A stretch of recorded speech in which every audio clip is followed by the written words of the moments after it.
Yeah, let's here we go. Oh, we here. We did it. We went. We went.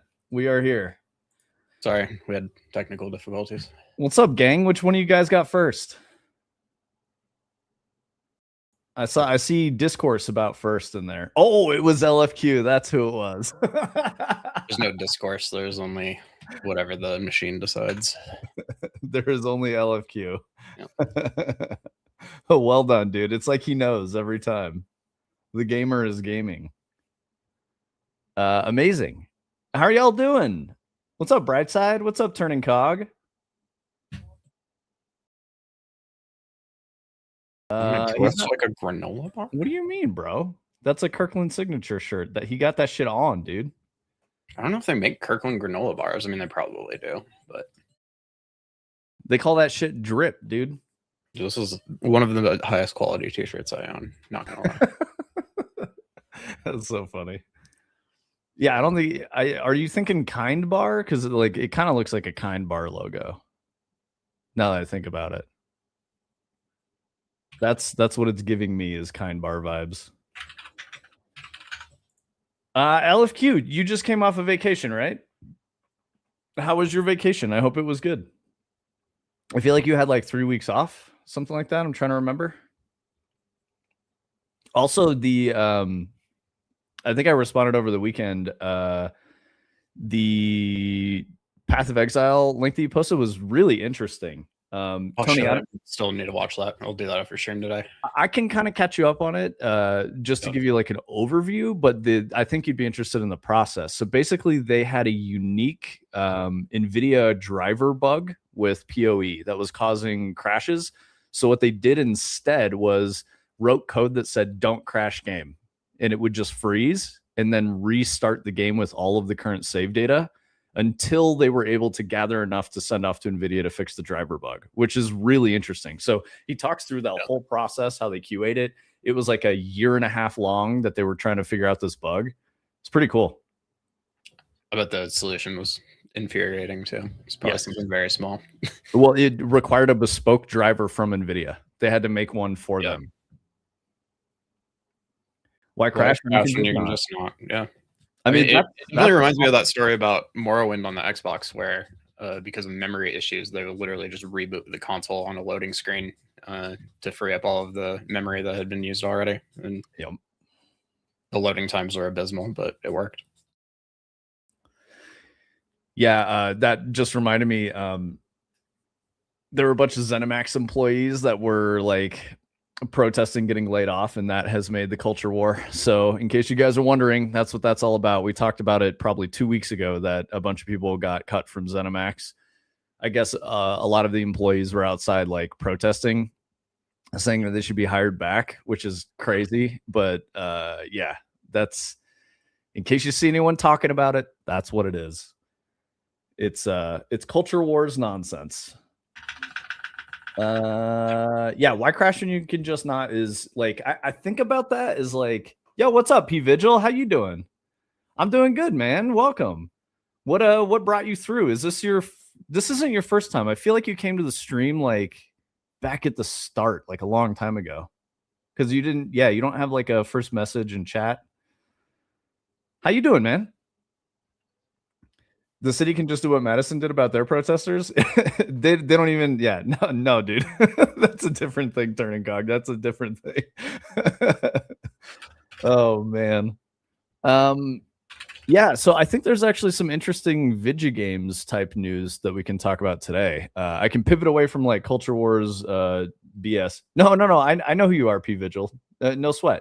I was saying, I feel like you came through like the first year we were streaming or something like that, because there's no, first time chatter message. I vaguely recall we had a conversation on like social media or something, and I told you to come through. So yeah, how you doing? What have you been up to? So yeah, pivoting away from the culture wars bullshit, let's talk about let's see, where do we go here? Oh, Tony's got a couple things in here. Sweet. Oh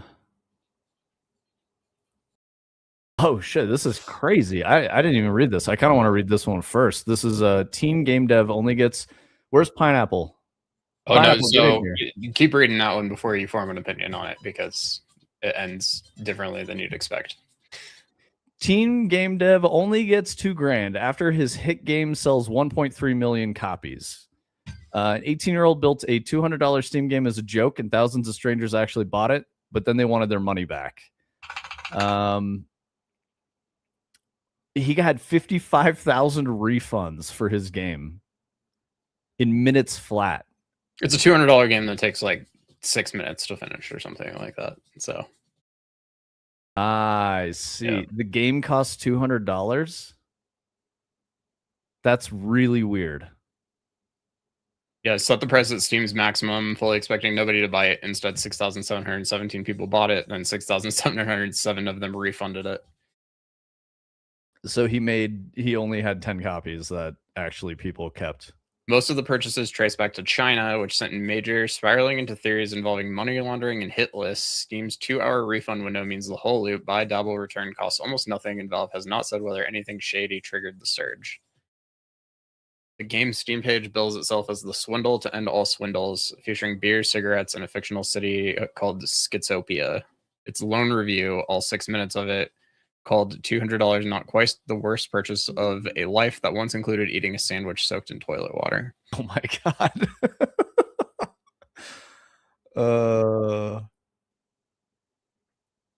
What the fuck? Steam's economics keep getting stranger by the month. Just last year, one collector's 40,000 game library turned out to be worth more than the average house.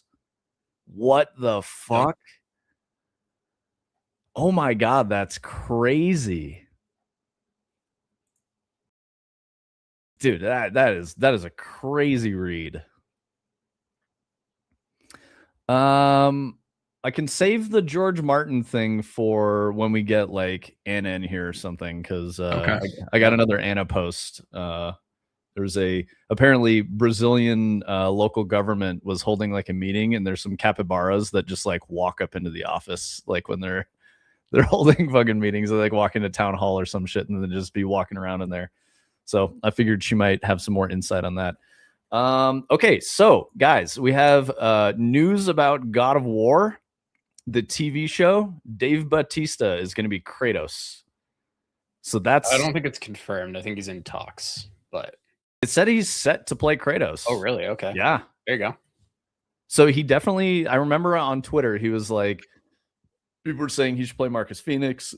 He's like, I'd love to, but there's no option for that. This article is saying, this is from yesterday, Dave Bautista. Yeah, we know who he is.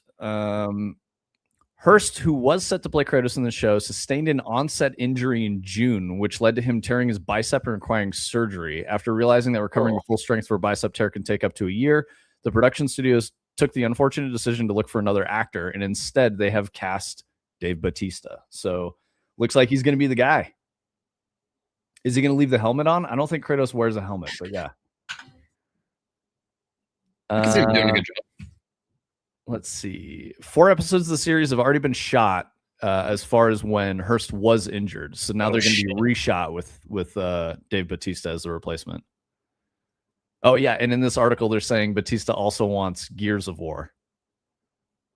He's going to be Dave Bautista of War. Like, sorry, Dave, that's a different company. We can't help you with that one. Yeah, that's a whole ass different game there, brother. Let's see. Dave Bautista is in negotiations with Amazon, MGM, and Sony Pictures to become their new Kratos. Recently finished shooting the Highlander reboot. Hell yeah. He's got to bulk up for this role, but he didn't in Highlander. I like how he said in an interview a couple of years ago that he was gonna stop being the big jacked guy in movies. And he's kind of back to being the big jacked guy in movies, but I mean, that's what people want him for. He plays a really good big jacked guy. I mean, I could argue that his role in Blade Runner, he didn't need to be huge. No, definitely. Yeah, absolutely. And I think Kratos is a good, like, I don't know. They're trying to like make Kratos into a person in the games constantly. So like, yeah. I guess it kind of works with what he's going for. Like you can be a big jack dude and show that you're a person. So as I'm reading this, it's actually more ambiguous that it's confirmed, because they were like, he's definitely going to do it, and then they're like, he's in talks. Which one is it, guys? Yeah, I had never seen anything that made me feel like it was set in stone or anything, but I don't know. Yeah, and then the rest of this article is them talking about how he wants to be Marcus Phoenix. The God of War show is reportedly also facing more recasting decisions soon, but these are deliberately planned by the studios involved rather than forced due to injury. Casting calls have been spotted for the show's second season, which suggests the roles of Atreus and Thrud will be recast to cover the gap between the events of 2018 and Ragnarok. Man, they're making the show based on those two games. Oh boy, Lame. I guess there's not like, who the fuck was Thrud? The first 3 games, like the story would just be like he's mad and he's killing everybody, and every shot would be green screen and special effects because he'd be like fighting gods. So I mean, I'm still here for that, right? No, I mean it would be sick, but I think they probably tie it in to the TV show as like, I don't know, the whole 2018 game, which I've played and I haven't played Ragnarok. Like a lot of it is like him like flashing back to the first 3 games, and with some amount of like shame or something or about the type of person that he was and the things that he did. So they'll probably, that's what the show is going to be for sure. So we'll get to see some of the Greek god stuff in flashbacks, I would imagine. I don't know. Okay, so Turning Cock says, I don't know a better dude to play Kratos. Kind of crazy, but immediately like coming to mind is Jason Momoa. He might be too tall, because Kratos is like not super tall. Who did we just hear Jason Momoa was playing? Oh my god, it was something wacky and funny. It was good. Like we were like, oh, that's gonna be sick, but I can't remember what it is. Oh, yeah, and then you in a DM. Let me see. Yeah, and Anna was like, I don't like Jason Momoa. Yes, Aquaman. Oh, fucking Blanca and Street Fighter. Blanca, that was it. That was it. Yes, and it looks hilarious. That movie looks like it's going to be really bad. I'm just saying already. I'm just here for Carl Urban, dude. Yeah. Oh, Carl Urban actually would be a good. Carl Urban is Johnny Cage, so that's gonna be sick. Well, I saw him in. He was Johnny Cage in Mortal Kombat 2. Did you watch that? Oh, okay. So is this just another movie in the same franchise then? No. Are you talking about Street Fighter or Mortal Kombat? Oh fuck, I'm talking about Mortal Kombat. You mixed them up. That's okay. Yep. Don't worry about it. Mortal Kombat 2 just came out, so like that's what I'm thinking of. Okay, yeah. Right. Yeah. Okay, never mind. Mixing them up. He was pretty good in that, and I will say that the Mortal Kombat, like, okay, so the first one, I think the dude that plays Kano pretty much stole every scene. He was fucking awesome. He's just some Aussie actor that I like. He might not even be Aussie now that I think about it. Yeah. Who plays Kano in Mortal Kombat? But I think the other actors are like kind of corny. But this guy just fucking absolutely murdered the Kano role. He was so good. Patrick Seitz, I think is. No, Joel Edgerton. No, didn't play the role. Dude, what is it? Josh Lawson. Is that who it is? Josh Lawson, Mortal Kombat. And like, I kind of liked those movies. Yeah, it's Josh Lawson. Okay, so he is Aussie, and I think Kano is Aussie anyway. He's supposed to be in like lore. Not that it matters at all. I want to know what this guy's been in. The Little Death, Mortal Kombat, and Mortal Kombat 2. So he's like, yeah, he's basically a no name, but he looks like Kano. Like he's so fucking good at it, and he's just super sarcastic and like crass. I don't know. He's great. Mortal Kombat 2, I think, was better than the first one, but it was basically like all Kano, Josh Lawson and Carl Urban, like carrying the whole fucking movie. The other actors are not very good. They're like too serious. And I guess for what it's worth, the main character from the first movie is in the second movie. And if you've seen it and you hated it and you weren't sure that you want to watch another movie with this fucking guy, he gets killed by Shao Kahn in like the first fucking 20 minutes of the movie. So he's like dead, and he's just gone from the franchise after that. gets his fucking head smashed with a giant hammer. So yeah, huge spoiler, but I mean, come on, bro, it's Mortal Kombat. Like, if you're concerned about spoilers, I think you're watching the wrong kind of movie. The second one is pretty like, I'm trying to think of the word. Sometimes there's like scenes of violence and like loss in movies, and they hit really hard and it hurts, and you're like, oh geez, this is like difficult. Mortal Kombat 2 is a lot more like that than Mortal Kombat 1. There's not really any of that in Mortal Kombat 1. It's like it gets kind of like scary and you're like, oh shit, this is crazy. But then, it kind of resolves and the hero always wins type shit. Mortal Kombat 2 doesn't have any of that. It's turbo violent, very like distressing. It was a fine movie. The Odyssey is a better movie. What did I watch this weekend? Obsession. Begonia, I watched yesterday. I watched that last night. And then I watched what was the other one, Tony? Disclosure Day. Yeah. Oh, right. Yep. That shit was really good. I liked all those movies. Very, very good movies. Obsession is really scary. I went to try to see Spider-Man on Monday, and it's a 2 hour and 40-minute movie. And at 2 hours through the movie, the power in the theater went out and they made us leave. So I didn't get to see the end. You missed the best part, dude. I think I would imagine there is probably a scene which would be like important in Marvel terms that happens probably in that last part that like reveals what they're going to be doing next, that like nobody has talked about yet, that I have some theories about, but I don't know what it actually would be. Like there's probably some cool new character reveal or something that happens and I didn't get to see it, and that annoys me. But Omni, I assume you weren't here when I was talking about the Odyssey last week. Spider-Man, I think, was good, but it felt darker than most of the others to some extent. Oh, what's up, Pineapple?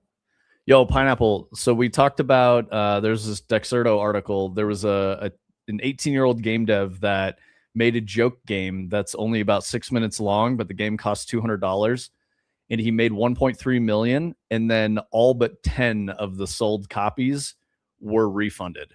So he made $2,000. I like that turning cog. That's a good one. Is Omni back to the thing where he's just asymmetrically posting messages in chat and not responding to me? Because I'm assuming that's what's happening.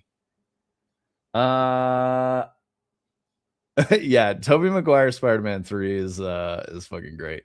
Yeah, so be careful, Pineapple. Don't do anything silly with your stuff, because like it doesn't work like that in the real world. You make some joke shit and you're gonna like be a clown, Don't put on the makeup and the wig. Just delayed. Only caught a little bit of your Odyssey commentary last week. So I think the Odyssey was not Nolan's best movie. It might be his worst, but I also don't think Nolan's made a bad movie. So that's not to say that the movie's bad, but the first like hour and 15 minutes of it, maybe hour and a half, is very poorly paced and somewhat disjointed. The film starts to come together towards the middle and end, and then it's fine. I thought the ending was fine, even though it was different from the oral history version of the Odyssey, the one that Homer recorded, because that ends in a very like bleak and sad way. The movie did not, and I think it was fine. It was okay. Really difficult content, I think, to try and turn into a movie. I don't think so. There's plenty of people who have made movies about the Odyssey. Do they shoot the arrow through the axes in the movie?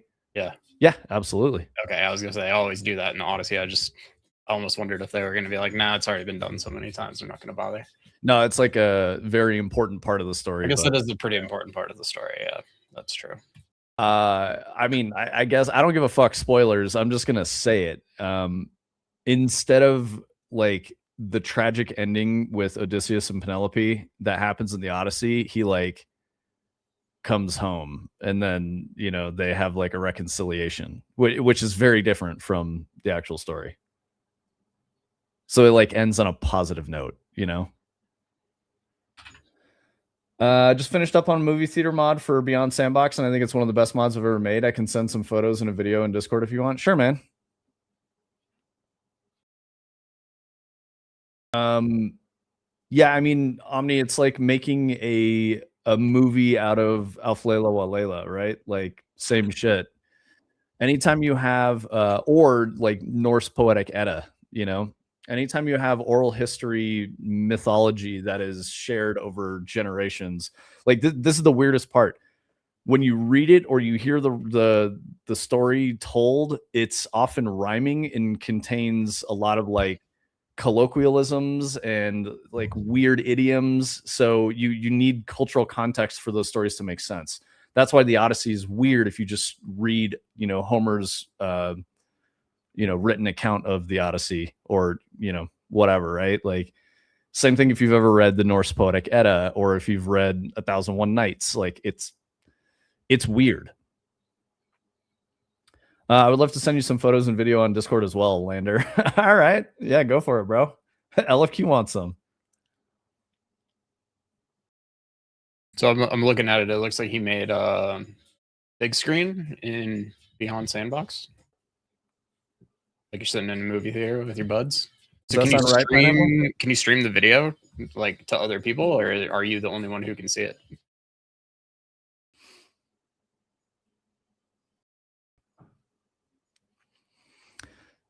Dude, I feel bad that someone's like, I watched the whole Angry Birds movie in your movie theater mod. Like, bro, what? You watched the whole Angry Birds movie? Fuck. Here, this is what Pineapple had sent us. Man, I can't believe someone watched the Angry Birds movie. Yikes. For what it's worth, Vince and I have spent a lot of time in there's a map on VR called Big Screen, like watching movies and studying up for games and stuff. Yeah, absolutely. Okay, that's the George Martin thing. I got Dave Replicated, so everybody that joins sees the same thing and hears it at the same time. I've barely played Big Screen VR. I mean, if anything, maybe go look at Big Screen just to steal some of their ideas, because it's like extremely well implemented and it has a lot of like really nice quality of life features that I think players will appreciate. Like you can kind of like open your own little monitor in front of your screen that nobody else can see to kind of like control things and move around to different seats in the theater and stuff. I don't know. It'd probably be worth taking a look at least because it's done very well. Hey, what's up, Gil? That's cool though, Pineapple. It's hopefully it brings you success, whatever that means in that game. I mean, so far it's brought him the success of one person watching the whole Angry Birds movie in there. Yep, totally. That is rough. Good news. The secret level Warhammer episode, Warhammer 40K, did so well apparently that we're getting a full Warhammer 40K animated series from Amazon, which is fucking sweet. Blur Studios is returning to animate. Henry Cavill is executive producer. Oh, that's going to be so good. That's going to be so fucking good. At least until they take it away from Henry Cavill and ruin it. Yep. It's for $2,000. 3 people were in that theater. 5 people joined me in 3 minutes. What's for $2,000? I think they're doing another like dev contest probably. Okay. So I'm looking at this animation studio that's doing this 40K thing. They did Love, Death, and Robots Volume 4, Secret Level, Gears of War, The Coalition animation. Blur's the top, like, Call of Duty Modern Warfare 2, Valorant, Sonic 2, Warframe, Destiny. Elder Scrolls, League of Legends. I don't see Destiny or any Bungie on here. But they did some, maybe they didn't make it public. Like, don't put on that. I may not have been able to say that. Yeah, oops. No, I found a page that has a lot more stuff on it. Let's see if they... It might have been a thing where Bungie was like, didn't say that Blur like helped with it. I mean, shit. What are we naming games for? Titanfall 2, they did Halo Wars. They did stuff that Blur has worked on, Queen Anne, because Blur is doing a spin-off of the secret level Warhammer 40K thing into a new animated series in the works at Amazon that is executive produced by Henry Cavill. So, fuck yeah. Blur did amazing cutscenes for Halo Master Chief Collection. Yep. Blur is incredible. They're very, very good at what they do. Better than the movies? What's up, Adder? No audio in a meeting? No worries. Hang on, I'm gonna write that. No problem. Okay, so yeah, I'm excited for that. I've watched the secret level episode probably like 6 or 7 times, and I've like showed it to other people. Like, friend is hanging out, I'm like, yo, check this shit out.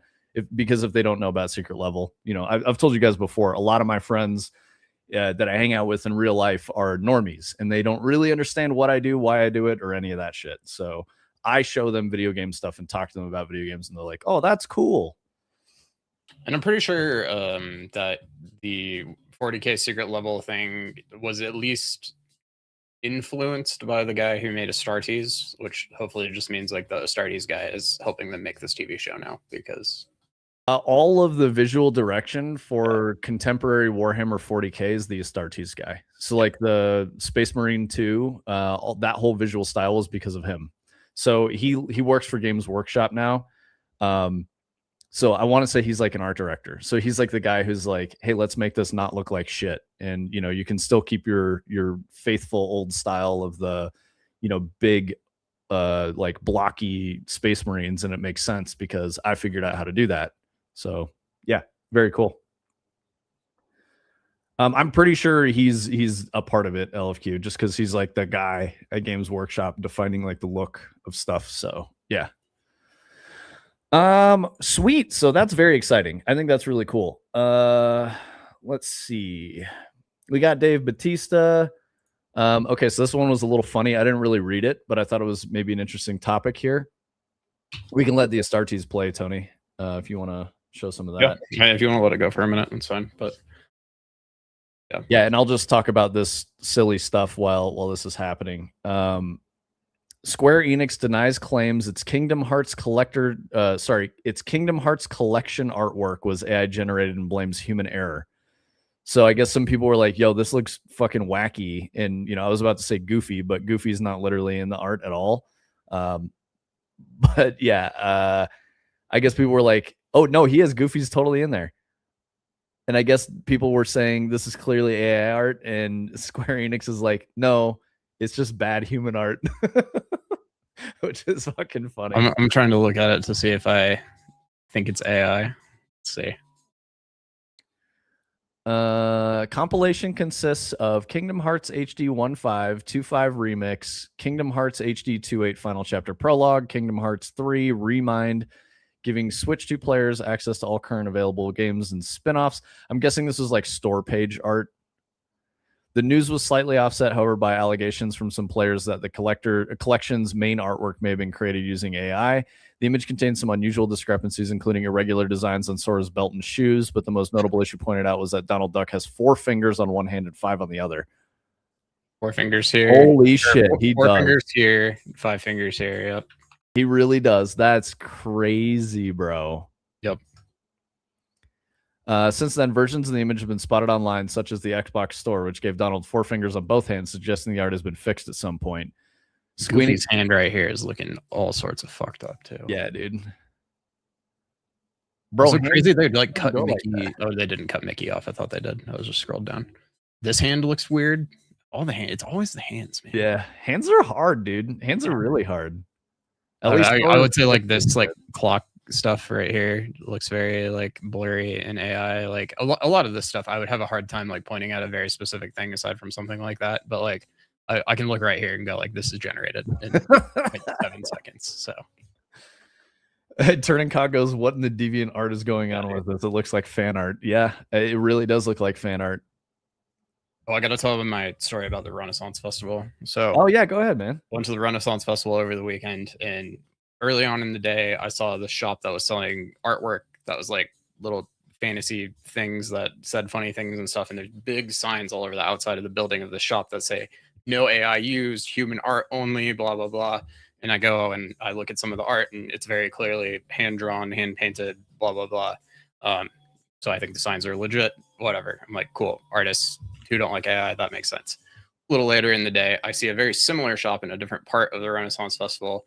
And because I had seen the signs earlier, I'm like, oh, do they have the big crazy like no AI signs? And I look all over and they don't. And I'm like, oh, I wonder if that means that they aren't adhering to that. And so I go and I look in their shop, and they're all very good. They're kind of like this, where like you look at it initially and you're like, oh, I don't know, but then you start just paying attention and you start seeing a lot of like stuff like this, and it was every single thing in this shop was very clearly AI generated and then like printed onto a canvas and then like maybe touched up with like paint or something to make it like look a little more legit, but like just very clearly the underlying art was entirely generated. So that's unfortunate. And I bet you the guys in the first shop fucking hate the people in the second shop.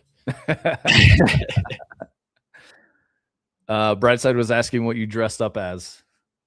I just wore some like fucking canvasy medieval looking shirt and oh, it's not up here. I had like a triangular like rice patty hat on. Hell yeah. Yeah. I probably got a picture here. Hold on. Let's see. Went and looked at puppies. That was this weekend, right? That was. Yep. I know. It's been. Yeah. Dude, it's been a long couple of days, man. Yeah, I went and looked at puppies on Saturday. Yeah, there you go. Tony's wearing the tunic, dude, with the fucking lace up, V-neck. Nice. My wife was all wenched out. It was a good time. What's up, Mocap? How you doing, Sushi? This man went Asian rice farming. It's way too dry in Colorado for any rice patties, bro. I mean, that's a good sun hat, not gonna lie. Like, that's literally what it's for. It's perfect for that. What are you talking about, Burnout?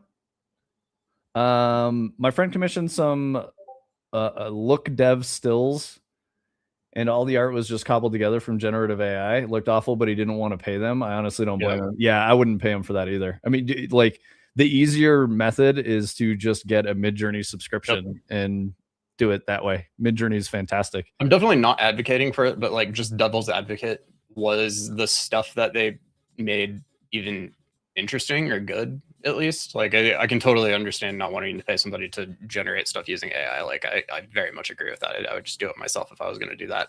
But I just wonder, like, did you at least find somebody who like has good vision and who put something nice together, or was it just like the lowest effort, complete scam, waste of money? Like, I'd be interested in hearing that, because I would imagine you could get both. Brightside said, "You're lucky you're married, walking around in a hat like that." I don't know what that means, but okay. Yeah. I think he was saying it was anti-Riz, but I don't know. I don't think I'd be going to the Renaissance Festival trying to ladies holler at some girls. No, that's crazy, dude. Good day, fair maiden. What would you say? Like, yep. What's the line from Role Models? Good morrow, fellows. Let us gingerly touch our tips, milady. Yeah, exactly, Queen Anne. Renaissance Riz is crazy. Oh, Queen Anne liked your outfit. Nice. Thank you, Queen Anne. Thank you. Lander, let me check this out. Yeah, dude, the smoke is really bad out here too right now. There's also a wildfire in Utah. I mean, we have some in Colorado as well. But damn, dude, that's crazy. You can't see the mountains, bro. You can't see shit. Looking like LA out there, Lander. If you send it to me, I'll show it. Yeah. Hang on one second. Where's the Tony? There you are. Yeah, Mocap, to be fair, like, I would almost like to hear if there's people who don't live in Colorado who go to a Renaissance Festival in your own state. Like, do you think it's good? Do you think it's cool? Is it worth going to? Like, is it well done? Because my argument here is like, ours fucking sucks. It is not well done. It is not well organized. It is not designed in a good way. Yep. It is just like the scourge of capitalism in the woods in Colorado, basically. Like, I don't know. I do not like it. Yeah, you're welcome, Brightside. Yeah, no worries, dude. That's good of you to help an old lady shop at the market. That's sick, dude. I hope you have a good time. It was very kind of you. Ask about the whispering eye. Yeah, exactly, Sushi. That's not the line, but yeah. Okay, here's this smoke video real quick. Wow. Normally you can see the Cascades there. There's just no mountains. That's crazy. It kind of looks like that here, but that's a lot more extreme. Brightside, don't say that. So the Renaissance Festival question that you had, Tony, I think the best one I went to was in Texas, but I don't remember if it was Dallas or Austin. And that was back in the 90s, so I have no idea. I just feel like ours is organized like a it's carnival. Pretty low quality. It's organized like a carnival, but it's permanent, and they have permanent structures and buildings, so it doesn't feel like it needs to be organized that way. It's on the side of a mountain, so everything's kind of on like a hill in the trees, which I think makes like the logistics for them a little more difficult.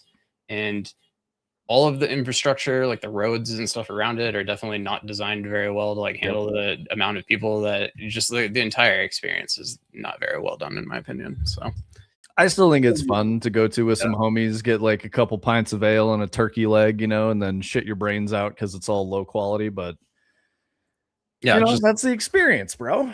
It was, wait in line for 40 minutes for like a $10 sandwich that wasn't good. Like, I don't know. Like, yeah, I don't be getting sandwiches at the Ren Fair. I get a turkey leg.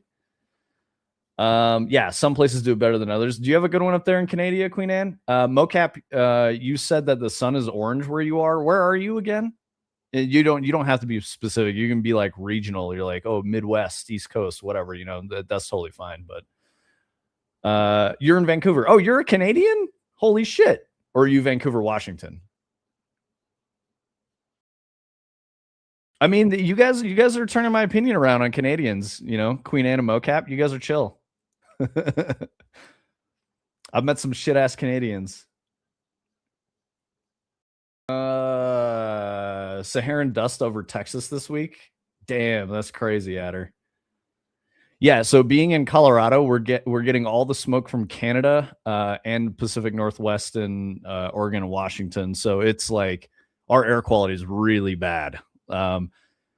It's a little difficult to see the mountains here, and they're like right fucking there. So you drive around at night here, and it looks like somebody turned the fog machine on or something under like the streetlights. Like you see the beams like manifested in the fog. It's kind of crazy. Yo, Turning Cog has the best idea ever. Just set some fans up on the mountains. Yeah, dude.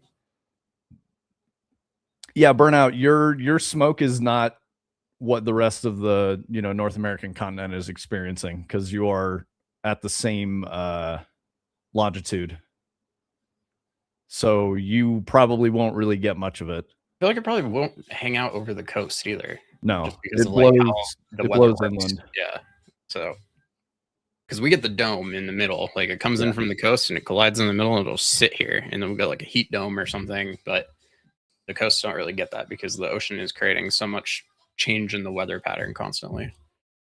LFQ said they're called windmills, and the people who decide doesn't like them. Yep. Ain't that the truth, man? Let's see. Oh yeah, LFQ's like borderline windmill land, right? That's Dutch. I know that, LFQ. I always fuck that up with you, but y'all got some fucking windmill type shit in Denmark, don't you? I mean, they were doing windmills in like the 1300s or something. I have 4 big windmills right outside here. Hell yeah, dude! I bet those are sick ass windmills too. Like all Dutch people, I live inside of a windmill. Well, he's Danish. He's not Dutch. I fucked it up all the time. Yep. But yeah. So okay. So are your windmills like contemporary, or are they like 400 years old? Because that would be sick as fuck if you had like a 400-year-old windmill just out there still vibing. Like, I don't know. I think that's really cool. I mean, something like that would just have to be used for like grinding grain or something. Like they used to use it for. I don't think they'd hook a turbine up to it. But no, they're not. They're more like torque and not like they're power generating. Okay. See, that's cool. All right, never mind. We're both wrong, Tony. Yeah. I guess you could make power with like, a torquey windmill. I mean, if you can make something turn, you can make power. Queen Anne, you were talking about going to a Ren Fair. There was one you were going to go to recently, but it didn't work out. A bunch of friends went and they recommended it at least. You're in Canada too, but I think you're like center east.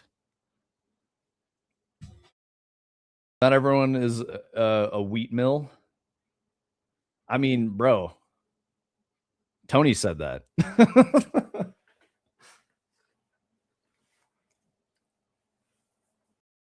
I don't know. That's fucking cool. I want to see some sweet windmills. Center east is accurate. Nice. I like what's a Canadian Ren Fair like? I like that sounds really interesting. Above New York, nice. I mean, we're all just LARPing being British in the Middle Ages, so exactly right. Different. Yeah. They now do Ren Fairs there at the windmill with the sex cult. Okay. Yeah. Okay. Yeah. I just read that. The only windmill near me is also built near a castle here. Is that the Hearst Castle? I'm assuming that's where that is.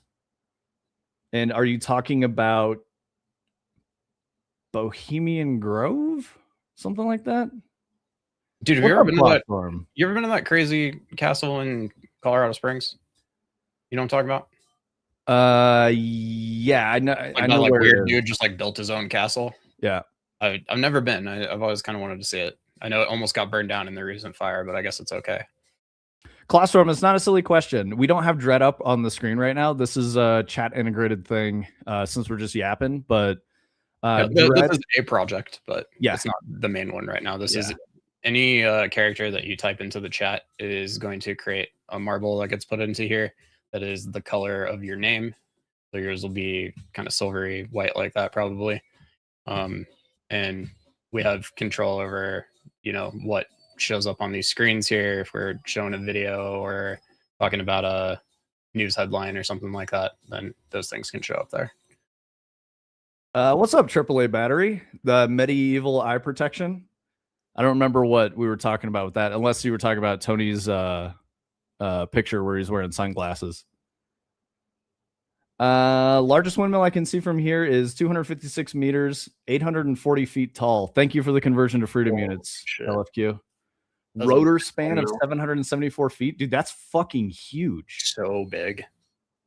Dread's doing great, Clawstorm. Honestly, it is. We're 2.5 really football fields spinning around on a pole. I know. That's fucking crazy. God, you got 4 of them bitches, dude. I wonder what the output on that is. I bet you it's huge. And if not, then that's stupid.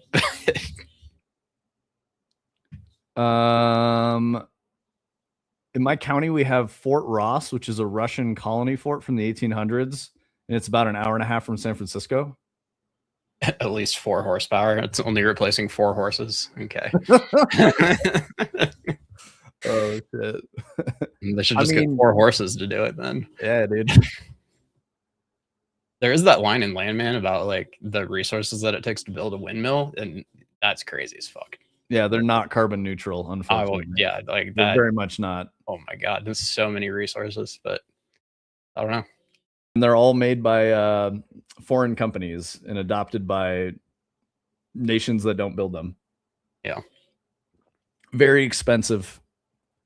I've never seen an offshore windmill farm until I went to the UK, and there's one off of Brighton Beach, and it's interesting because you're used to kind of like looking out at the ocean and just seeing nothing, and then there's just like stuff as far as you can see. It's like this weird grid thing. Apparently those are not good for marine life. 72 megawatts. God damn, dude, that's crazy. See, that's cool as fuck, LFQ. And that's awesome. These are like, don't do them that big here. They're not that effective here. Yeah, you're talking about like the ones with the big 3 blades, or are you talking about like an old like medieval style one that also generates power? Like they're not putting 72 megawatts out of anything but like a very high tech new one. That's what I'm saying. Yeah. Correct. 3-bladed. Okay. Nice. That's cool, man. That's sick, dude. Yeah. Unfortunately, they're not carbon neutral, so that sucks. But hey, at least you got some wind power, you know? I mean, if you could keep it running for a really long time, maybe. But yeah, they're full of oil. They're made with heavy metals, all kinds of stuff. If they break, they explode. It was the concrete pad that blew my mind. It needs to be like 50 feet deep and like 500 feet wide or something to give it the stable base that it needs. Like insane. I had no idea. And I'm not anti-green energy, guys. So don't think I'm saying that. I think that there are more interesting things that we could do for green energy, like heat and gravity batteries are really fucking cool, super simple to make. And I know that Scandinavia is like pioneering a lot of that, which is awesome. So I hope you guys, you know, where you live, LFQ, I hope you get some stuff like that that is like public utility. Be awesome. No, they do not, Sushi Fu, unfortunately.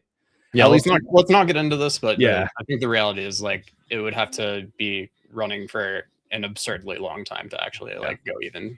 So it's not creating more output technically, but yeah, let's not get into it. Let's move on to something else. I haven't seen a windmill in a long time. All we have is massive electrical or gravity batteries. Yes, those are sweet. I like gravity batteries. Dig deep hole, throw trash in the planet's core. GG easy. Yeah, exactly, Clawstorm. But you know, the planet's core is very far away. It's miles deep. Let's do Roblox. Yeah. Let's see. Well, there's a Nintendo Direct coming. I guess for you guys, I can touch on this real quick and then we can talk about Roblox. The Nintendo Direct thing is focused on Fire Emblem. So if you guys are hype about Fire Emblem, that is today. Looks like it may have already just happened. Oh, it happens at like 7 a.m. when they do a Nintendo Direct. So yeah. So if you guys, if you want the Switch to Fire Emblem Fortune's Weave Nintendo Direct, that should be live. So go check that shit out. Where's our Roblox guy here? There we go. All right. Check this shit. Roblox loses 70 billion in value as the company blames lack of viral games. What do you think about that, Burnout? I know you were a big Roblox guy back in the day. Roblox has admitted that a lack of breakout hit games contributed to a disappointing quarter, as the company has now lost around 70 billion in market value over the last year, following a 70% drop in its share price. And I'm sure a lot of this has to do with the protecting children on the platforms discourse that is like pulling users out, would be my assumption.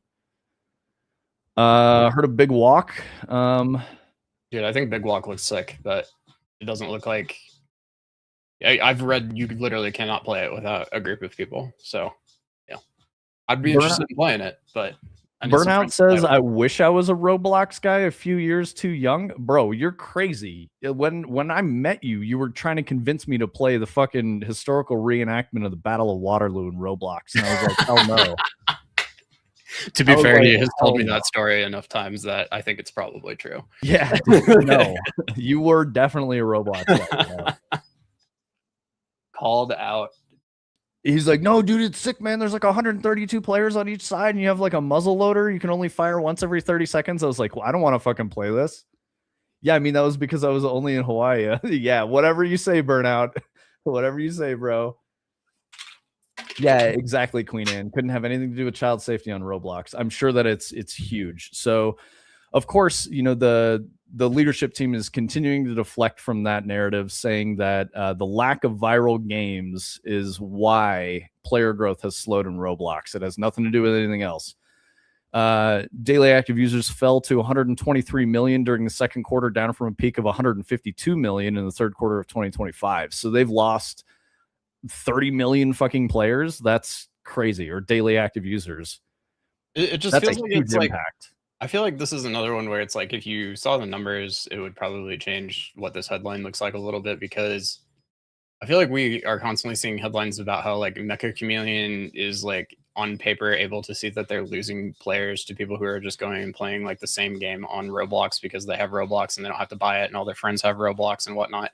And, you know, we see those headlines enough to make me feel like Roblox is probably doing like pretty well in terms of like player engagement and stuff. But I'm sure that they have moved the goalposts and set the bar so high that, you know, the headline now is that they're not doing well and they're losing value in their company, while they're like probably doing great, but they've just like probably over leveraged themselves and like set their goals too high and like spent too much money and took too much, you know, venture capital and all the classic things that we constantly talk about. I think the big problem for Roblox is that their business model is based on exploiting children, and people got wise to it and they were like, no, we're not doing this anymore. And that is eating into their fucking value hugely. Yep. 70 million loss is insane. Well, it's time for you guys to make a Roblox game. We talked about it a couple times throughout Fractal Grove's history and just kind of ultimately decided it probably would not be worth our time. So we did the same thing with UEFN and VR Chat and a couple of other of those like kind of like big UGC platforms, and just kind of decided it'll be more worth our time to just make actual games. So yeah, I don't want to make a Roblox game ever. And I mean, Sushi, you did some work for Roblox too, didn't you? So you can relate. Burnout said, "Be right back" or whatever. Gonna hop on the blocks and try the George Cooper brisket simulator. 70 billies is crazy. Yeah, that's a valuation loss, by the way, guys. So that's not like they didn't have the money in hand. the fair price is going down. That's all. Yeah. Yeah. It means that if they sold the company last year in the final quarter of 2025, then they would have potentially made 70 billion more than if they sold today. That's what every single share at full price, which would never happen anyway. But yep. What's up, Vib? How you doing? Yeah, it's definitely a bad loss. I mean, it's not as bad as Sony's loss buying Bungie, which was nearly $1 billion. This is 70 billion in valuation, which is fucking crazy. Yeah. So here's the. Can I like make this bigger? Here's their stock chart. Ooh, that's only one day. Let's go to like the year. Yeah, I mean, this is where they started the year, and this is where they are right now. Whoa. So definitely not doing very good. They were at an open of a high of $91, and their current price is $37. So yeah, 1/3 of their company value has been erased since the beginning of the year. Not financial advice. Don't buy the dip, boys. I don't think it's going back up. Yeah, I think I probably agree with that. I mean, the dip is pretty big right now. Is this the lowest I've ever been? No, but I don't know. You can see like they probably hang out down here for quite a while before they get something figured out again. Like that's going to be the pattern. So I don't know. I guess we'll see. When the hell did Roblox become public? It's been a while. Yeah, I have no idea. Like 2018, 2020, something like that. When was Roblox IPO? 2021. Okay. Direct listing on New York Stock Exchange. So they're definitely lower than their IPO. Their IPO was at $67. Mm-hmm. So, yep. Wow, that's crazy. Why hasn't Fortnite become the new Roblox? That's very, very different. Because Roblox built a system with Robux that incentivized creators to make things so that they could make money, but the conversion rate was like abysmal. And they just made it super accessible and gave all the people plenty of tools to go make stuff in Roblox. That's why they the UEFN people tend to point at Epic Games and the like algorithm and the platform itself as being like a big foot gun to UEFN and kind of the reason that a lot of it never took off. And a lot of them have this like also algorithmic problem where like the popular games get pushed to the top and new games that aren't popular never get shown in any sort of feed to anybody. And so discoverability is really bad. And they just like, I don't know. It's the same company that runs Fab. I think that right there kind of explains it. Like if you have to use Fab on a regular basis, like it's gotten better and it has a lot of the same quality of life features that the marketplace had before, but it's taken them a while to get there and they've been slow to react, and it still probably lacks a lot of things that it should have. And I think UEFN is very similar to that, to be honest. I think Adder makes a really good point. UEFN was late to the party on phone tablet support and built a reputation for their brand. Yep. Yeah, they were like the fourth one to the party in terms of this business model. Like there is quite a few of them that were already doing it. And then you also did have the Epic Games fighting with Apple and Android very famously for quite a while, which was keeping them off of the mobile platforms where Roblox has been since day one. You know, they just kind of shot themselves in the foot. From what I've seen, just inside the industry, Epic with UEFN is actually incentivizing game studios to create content instead of users to create content. So they're approaching it in a fundamentally different way. And when I say incentivizing, you get like money from Epic if you're making a popular thing that is on their platform using UEFN. Like and if you make a UEFN project, like you can pick like I want to make a Star Wars UEFN project, and then you're like given Star Wars assets, but you have limitations on how you're able to use them and monetize them and stuff. Like it has a interesting and strange business model, but I don't know. But as we also know and have talked about in the past, like the UFN team was entirely let go, and I think most of the Fortnite developers as well, including like the guy who was like the main one. So definitely on life support over there as is right now. Yeah, and Adder is absolutely right. They don't have that anymore because they gutted the UEFN team. Yep.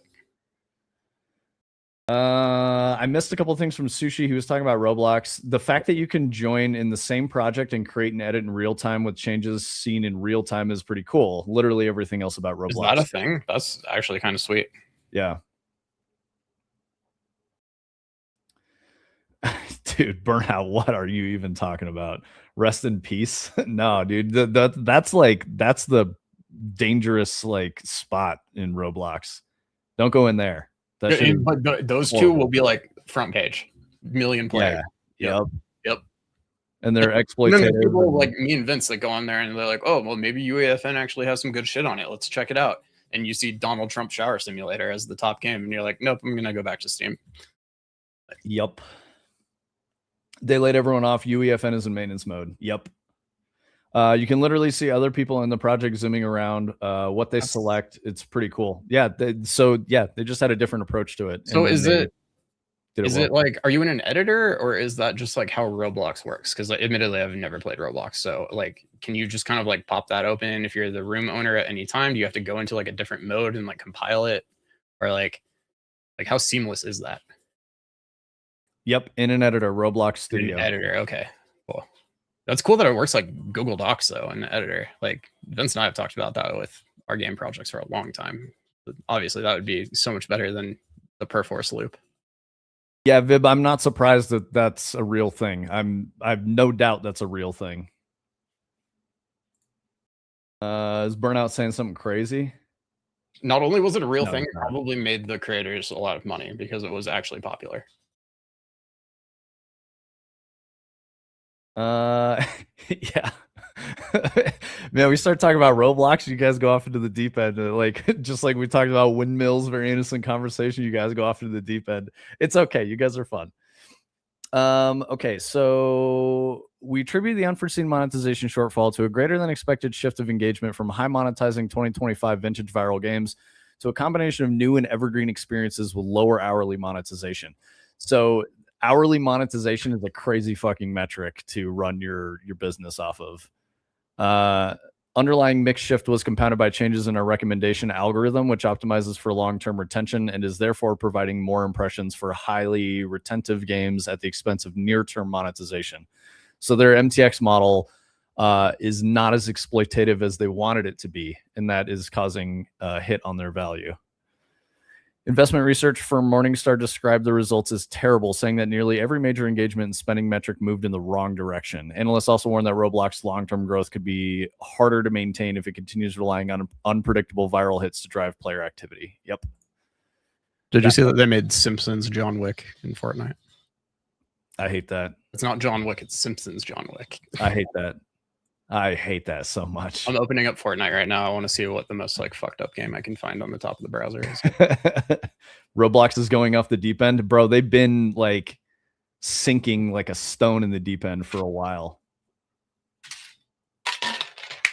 For what it's worth, I think they did enough to dodge the negative, PR that they were getting for a little bit, because I don't see it in the discourse anymore. But it was like real hot for probably like a month or two. And when I say real hot, I mean like non-gaming related, influencers and content creators were talking about it. It was hitting like political commentators and shit. This is what it's going to put me on by default right here. Steal the brain rot. Oh my God. I just opened Fortnite up. I didn't click anything. That's what I'm on. So Tony is not a Fortnite kid. I don't even know how this works, to be honest. Adder is a Fortnite kid. Goated Zone Wars. Yep. Roblox art style? Nah, life accurate Duramax model. Oh yeah, Burnout is very excited about the Duramax that they have in Fortnite. How do you fucking browse games? Bro, down here. Okay. This fucking UI sucks. That's so bad, dude. I've tried to use it because I've played with people who wanted me to play some Fortnite type shit, or like, Fortnite Lego, stuff like that. And this UI is so awful. Okay, here's popular: Bed Wars, Droid Tycoon, Pillars. I feel like they have artificially pushed up good games into this because this is usually like way more fucked up. LFQ, I've had multiple conversations with some, like I was saying, some normies who are like, hey, you know a lot about video games. Can you tell me about like Roblox and my kid? And like, I'm concerned about him playing Roblox. And I started asking him questions about it. And the kid was like actually in the danger zone. He was playing the dangerous games with like adults and shit like that. And he was like 8 years old. And I was like, guys, you need to watch what your kid is playing. They're like, I don't want to fucking play Roblox. I'm like, frankly, that's too bad. It's your job as a parent. You need to go see what they're playing. I was like, that's the best way. You can't just be like, here's your iPad, or like take the iPad away, go play with them. Then you can experience the hobby and keep them safe. But they just didn't want to do it. So I think the majority of Americans support kids not being allowed to have cell phones at school at all. I was like, yes, yep, I'm into that. Absolutely. Yeah, I mean LFQ, like that shit is so fucking real. Fortnite front end is garbage. It has a ton of quality of life issues. Seems like a big ball of tech debt. Yes, exactly. Runs about as well as the Epic Games launcher.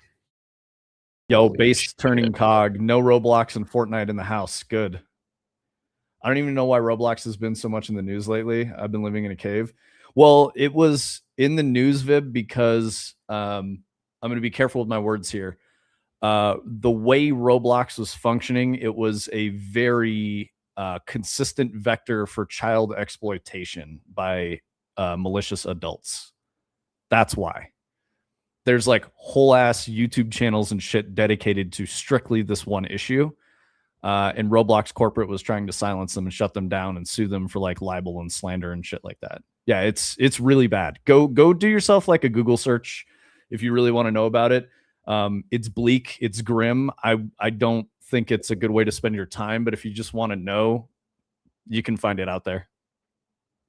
And that's what I was saying. A lot of non-gaming content creators were talking about it for probably about like a month or two, maybe like 2 months ago, 3 months ago, something like that. Lander says Roblox is the game for the youth. Everyone wants to be Roblox these days. Minecraft, Fortnite, etc., competing with Roblox. Yeah, absolutely. Yeah, stay in the cave, Vib. It's bad shit. Suffice it to say, if you've got kids, don't let them play Roblox, man. Or if they have to play Roblox because it's, peer pressure at school or whatever, and they'd be a dork or a nerd if they're, not playing Roblox with the cool kids, play with them. Don't just let your kids play alone on the internet. It's not safe. What to do? Burnout was saying you don't own the Sabrina Carpenter skin. He's not even a fan, Burnout. No. I would buy the Sabrina Carpenter skin if like every time I try to play Roblox, I'm like, okay, well, I at least need like a good skin. So I like will go on the shop and there's never anyone that I would actually buy. But yeah, LFQ, it really is a different time. I remember like, bro, get these fucking normies out of my hobby. That's all I'm saying. But yeah, when I was growing up, if you said you played video games, you would get bullied. Is it cooler or embarrassing for your kid if you set up private servers for them to play with their friends so they don't play with random weirdos? I bet it would be cool if the private server had all of the mods and the game modes that they wanted to play just set up and it was good to go. I could see that being cool because then the kids, because they don't care. They just want to play the cool game. They want interesting stuff. I mean, fuck, what do I know, man? I'm like unk status dad age, so I'm probably not understanding what is cool to kids. Who fucking knows, man? Burnout, do you have the Sabrina Carpenter skin? I bet he does. I bet he has Sabrina Carpenter and Duramax, and that's what he does. He goes into a Fortnite game for like 10 minutes and just drives around in the Duramax laughing and screaming over VoIP and then turns the game off and goes and does something else. Dude, I cannot even figure out how to play this game. I've been trying. It's crazy. You got to equip a brain rot, dude. How? Like that's what I'm saying. Vib says, "What's a Duramax? It is a freedom truck."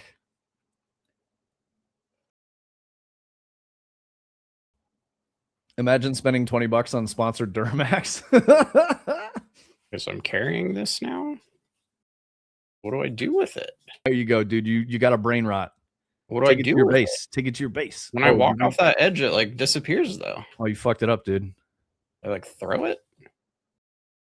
Tony too old for Fortnite. Apparently. Diesel. Oh, wait, I still have it now. Okay, so can I put it here? Nice. Okay. Vib, look up Chevy Duramax, and then you'll know. It's a huge diesel truck. Very expensive. Very, very expensive. Cookie clicker with extra steps. Yeah. Yeah, I think I just have to like take these guys back over and like they make me money and then Well, go up for brain jump. rots, dude. Yeah, I can't jump high enough though, so I guess I gotta like upgrade my jump or something. Bro, okay. What in the fuck? Give me the money.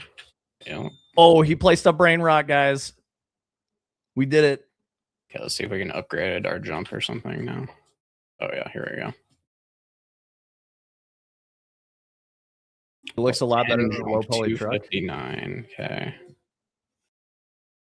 Oh, you're talking about the Cybertruck? Yeah. The Cybertruck is much maligned.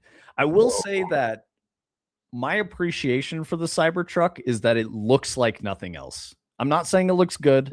It's a very weird truck, but it doesn't look like anything else. And I think that's a good thing. It's a brave design choice. Just to confirm, is that a button to spend V-Bucks on the jump stat? Oh yeah, you can. I can spend V-Bucks on all of this stuff. Like instead of having to step on these green pads to collect the money, I can walk into this thing here, right? Oh, and then if I want to give it 250 V-Bucks, it'll just do it for me automatically from now on. Oh my god, dude, that's crazy. What's 250 V-Bucks? $1, I think. 250 is $5. That's crazy. Oh my god. What else we got in the premium shop here? Let's see. Queen Anne, good eyes. I wasn't even paying attention. Oh, I mean, like, this is how Fortnite games work. Like, if you make a Fortnite game and you don't put a bunch of V-Bucks shit in it, then you wasted your time. So. Oh my god. This is so stressful, guys. This is like literally the shit that's destroying society.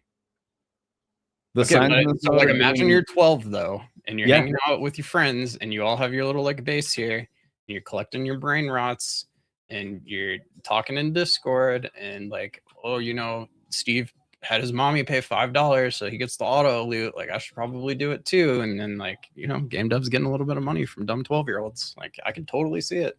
But it's not the 12-year-old's fault. Like that's the worst part. I'm looking at it. I'm like, this business model probably works okay. Oh yeah, like, people who actually make a decent game that performs well. Like I don't know. I don't want to play this, but I'm sure a dumb kid does. Vib, if you're over 30, then yes, your childhood was probably not bad. But I think if you're under 30, like, oh no, man. Like I worry for the kids. I mean, just look at Pineapple and Burnout, you know? I feel bad for them dudes. Just a constant struggle. All right, here, let's do something crazy. Let's type in Mario. Mario, dude. Queen Anne's crashing out. I would rather die. Yeah, same, dude. Upgrade shop, VIP Discord server, brain rot machine, mutation machine, auto collector. Yeah, dude. Good lord, Lander. I kind of like the fact that I grew up not wealthy and in the 90s in hindsight. Yeah, same, dude. Same, guys. Big fucking same. I feel like that's the core like of our community is, you know, people who are like over 35 that, you know, grew up in a relatively normal time in the 90s. Oh, let's see what fucking Mecha Chameleon is like. Same matter. Yeah. Like I wouldn't be where I am today without the like struggle of my youth and being bored. 100%. Dude, it's like the thing that you said to me that still blows my mind to this day, where I compared something to like the Slumdog Millionaire situation, and you're like, yeah, that's how life works. You have experiences and then you remember them and you use them to benefit you in the future. I'm like, fuck yeah, I guess that's right. Like, LFQ says I'm not over 35. I mean, you're wise beyond your years then, LFQ. You're doing all right, brother. That's actual Mecha Chameleon? Yeah, it is. oh yeah, this is like straight like, hey AI, make the Mecha Chameleon thing, but make it say hide and seek. Oh my god. I've never Yeah, played in Mecha Chameleon, UE5. so I won't be able to really speak to how accurate Dude, this is like they ripped off the fucking start screen, like the lobby. Really? Yes, it looks almost exactly like this. This is straight up just Mecha Chameleon. Wait, I mean, if I were the Mecha Chameleon guys, I'd be suing the shit out of them. I'm pretty sure those items that I just picked up made my account like this map. Oh no. Yep. Yeah, I just wanted to see how do they. I again don't really know how to play this game, but let's see. Can I rotate or anything?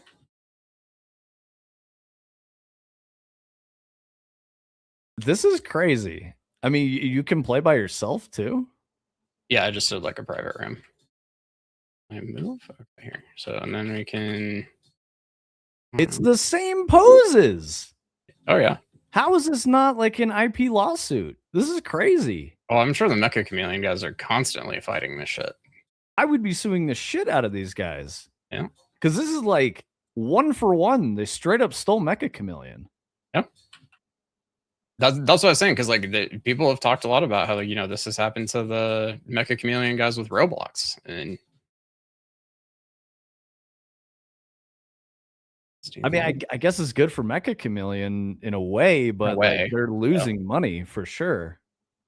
Like there's money on the table that's gone if they don't sue.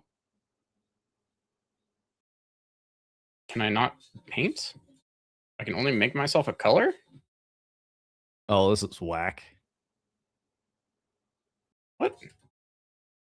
This is why I clicked on it, because I was like, it's going to be impressive if they figured out the vertex painting thing in UEFN, and I don't think you can do it. I think at the very least, Queen Anne, this warrants a cease and desist, like 100%. And I did find this like very high up on the algorithm, of course.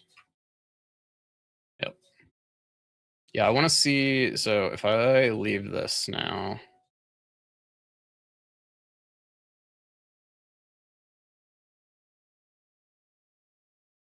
Yeah, they're definitely making money off of that Mecha Chameleon thing. Chameleon hide and seek. Definitely making money off of it. They're probably going to be making money until they get told to stop. I was trying to see if I could see, like, did I like that by picking up those items? Because I really don't like when they do stuff like that. Yeah, exactly, LFQ. Cheapest and fastest way they could copy paste the game to earn cash until they get a cease and desist. I mean, now I want to like. Okay, here's their games. Oh, just that one. Okay. Yep. What was it called? Chameleon hide and seek? Chameleon hide and seek, yep.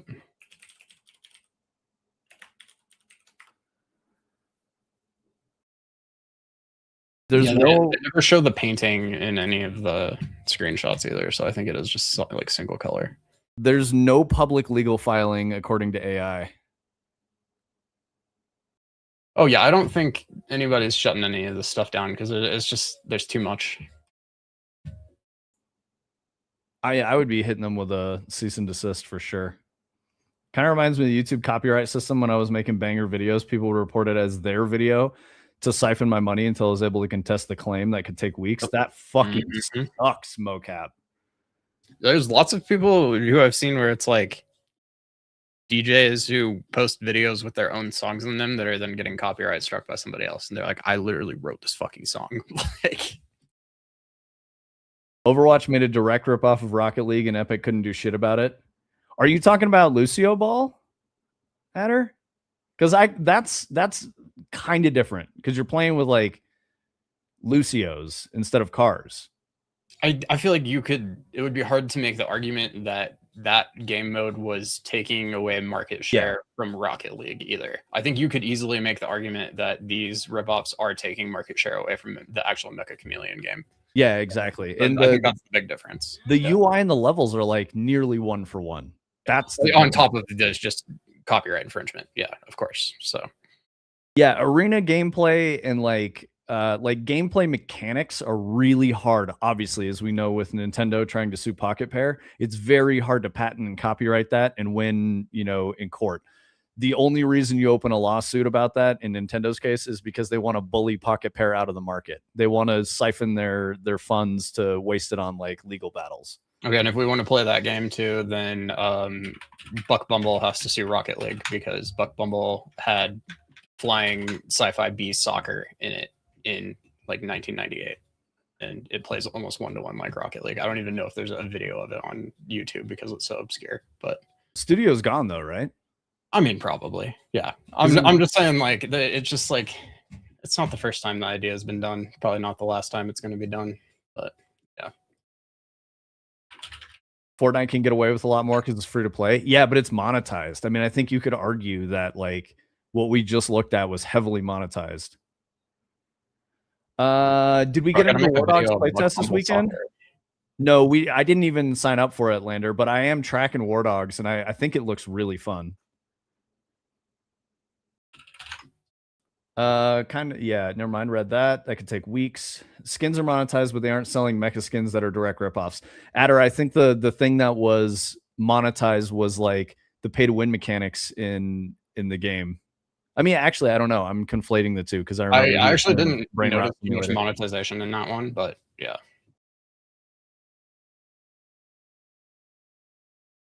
I don't think they could be affected by a cease and desist for this.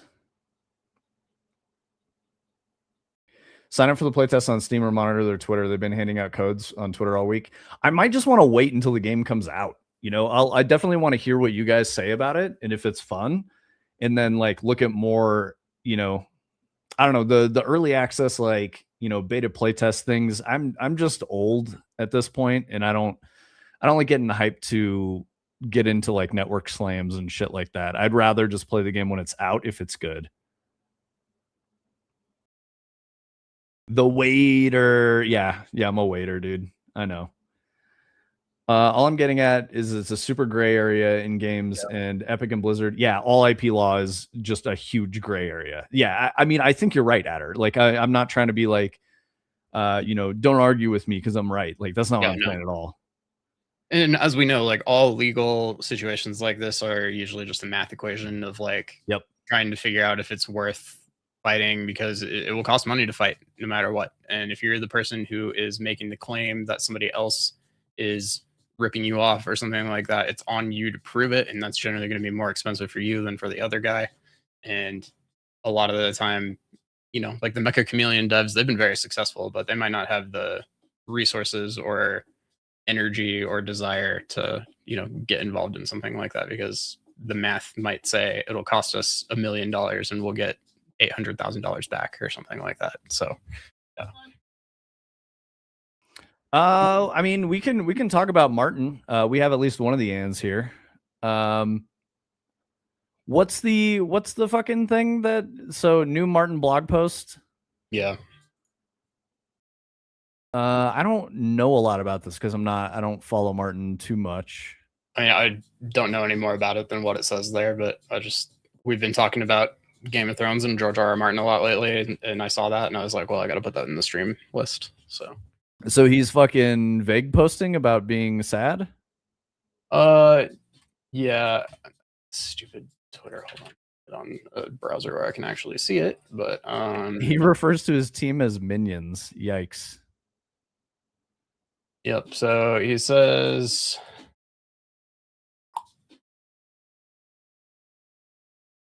yeah, his posts since February were by his mighty minions.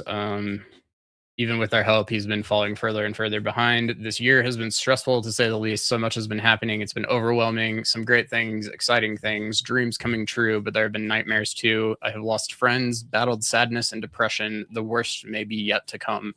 I turned 77 last September, and I tell you, getting old is no fun. but there are amazing times as well. I suppose that's just life. Of course, I knew that. If you've read my stories, you know that. So much to post about. I will try to catch up some, and my minions will help, but my posts are likely to be short and rushed. One highlight you may already know. Emmy finalists for 2026 have been announced in A Night of the Seven Kingdoms and have 9 nominations. I want to say the headline that I saw along with this is that he doesn't mention anything about the book, and everybody's like, what the fuck? I will also say that if I were 77 in Martin's state of health, I would be struggling too. I really hope that I don't turn 77 with his health. I really fucking hope that doesn't happen. But who knows? I could die at like 55. When are we playing UEFN Trail and Error? I mean, dude, turning cog, I think it's only a matter of time. If Trail and Error like blows up huge, then someone's gonna rip that shit off in UEFN for sure. Mecha Chameleon did well, but not as well as all of Epic. Yeah. Exactly. Yep. At a point though, like if we're gonna play devil's advocate here, if you're the Mecha Chameleon devs and you're seeing this stuff, I'm reaching out to Epic and just going like, guys, this is kind of fucked up. Do you think you can help me out here? And they might completely ignore you. You might get somebody who's like, yeah, you know what, you're right, that's fucked up. I'm gonna get that game taken down, and that'd be great. Tony, you moved away from your mic a little bit. It was cutting your voice. It was ducking you. So we heard like parts of that.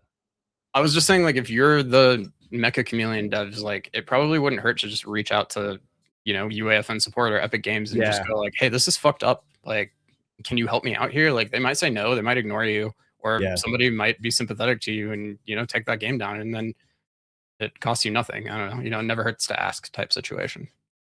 So. Yeah, and Adder's totally right. If it was a small-time indie studio releasing their own one-to-one thing, they get buried. But Epic or Blizzard, you go bankrupt before you entered arbitration, 100%. Yeah, they'll just tax you out on legal fees.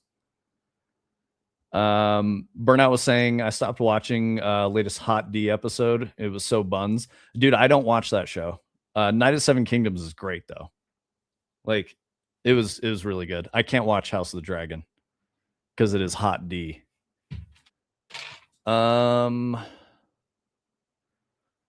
any of you video game music enjoyers, Sega released a 100-track Spotify Apple Music playlist celebrating the best of the Sonic composer Jun Senoue, sound director for the Sonic series and lead guitarist for Crush 40.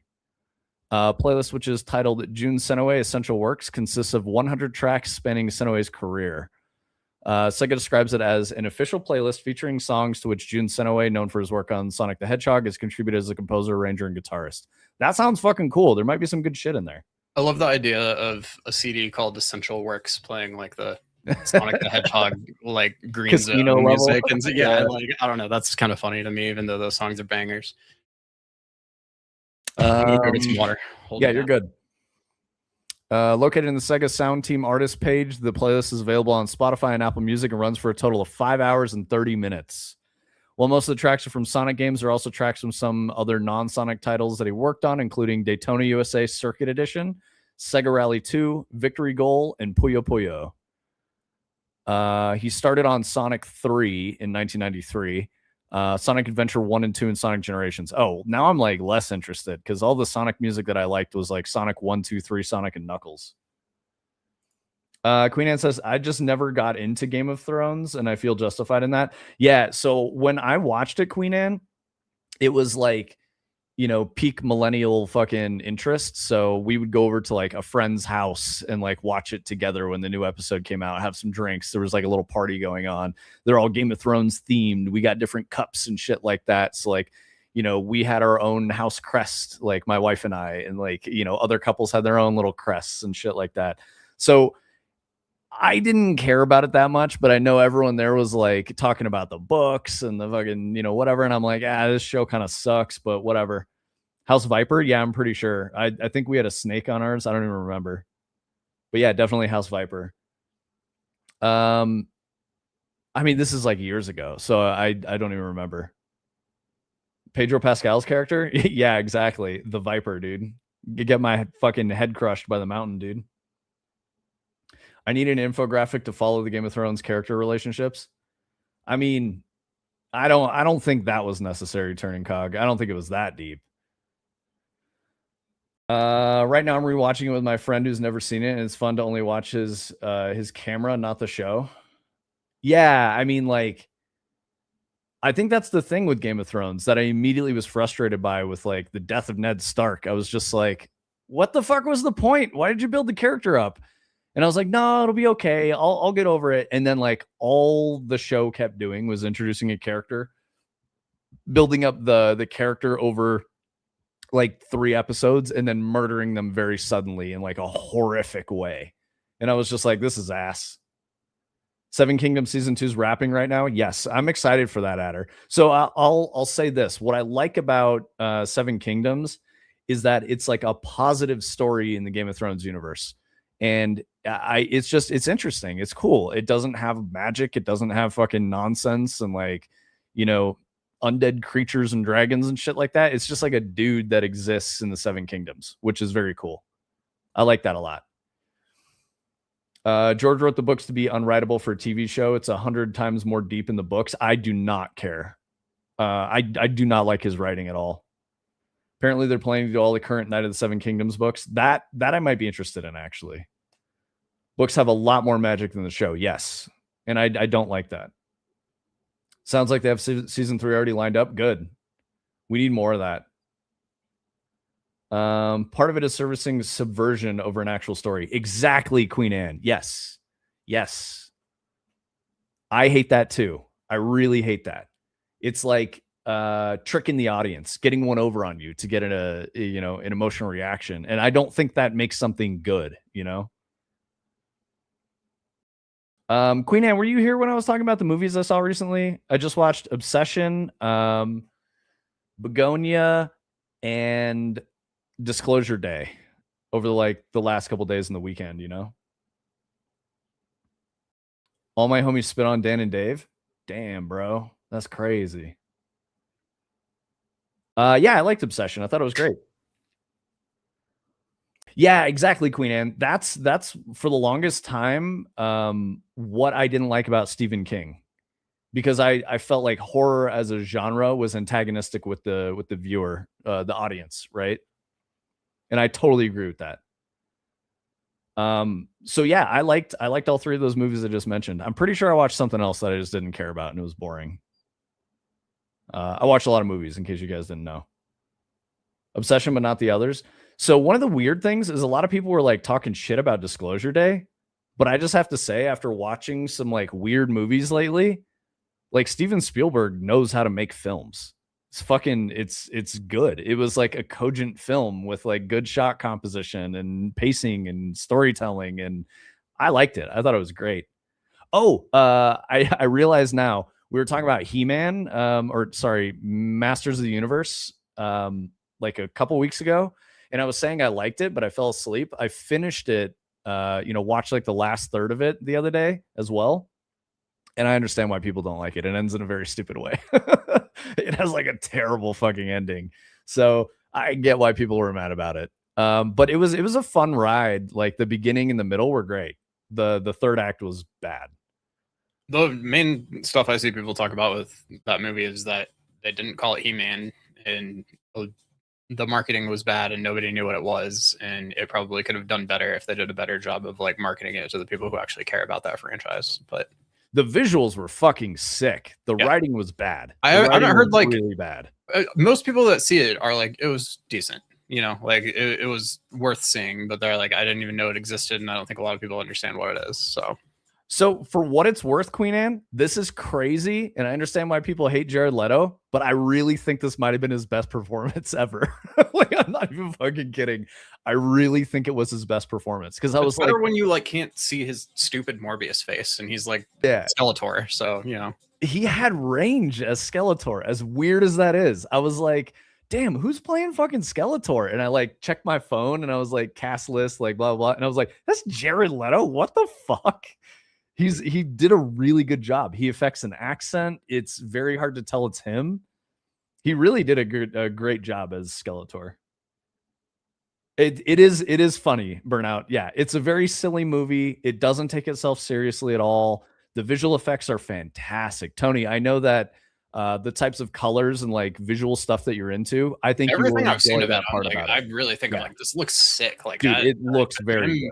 The gym session thing, I've watched that a lot of times because I just think it looks cool. You could honestly watch it like on mute. No, because the music is really good too. Yeah.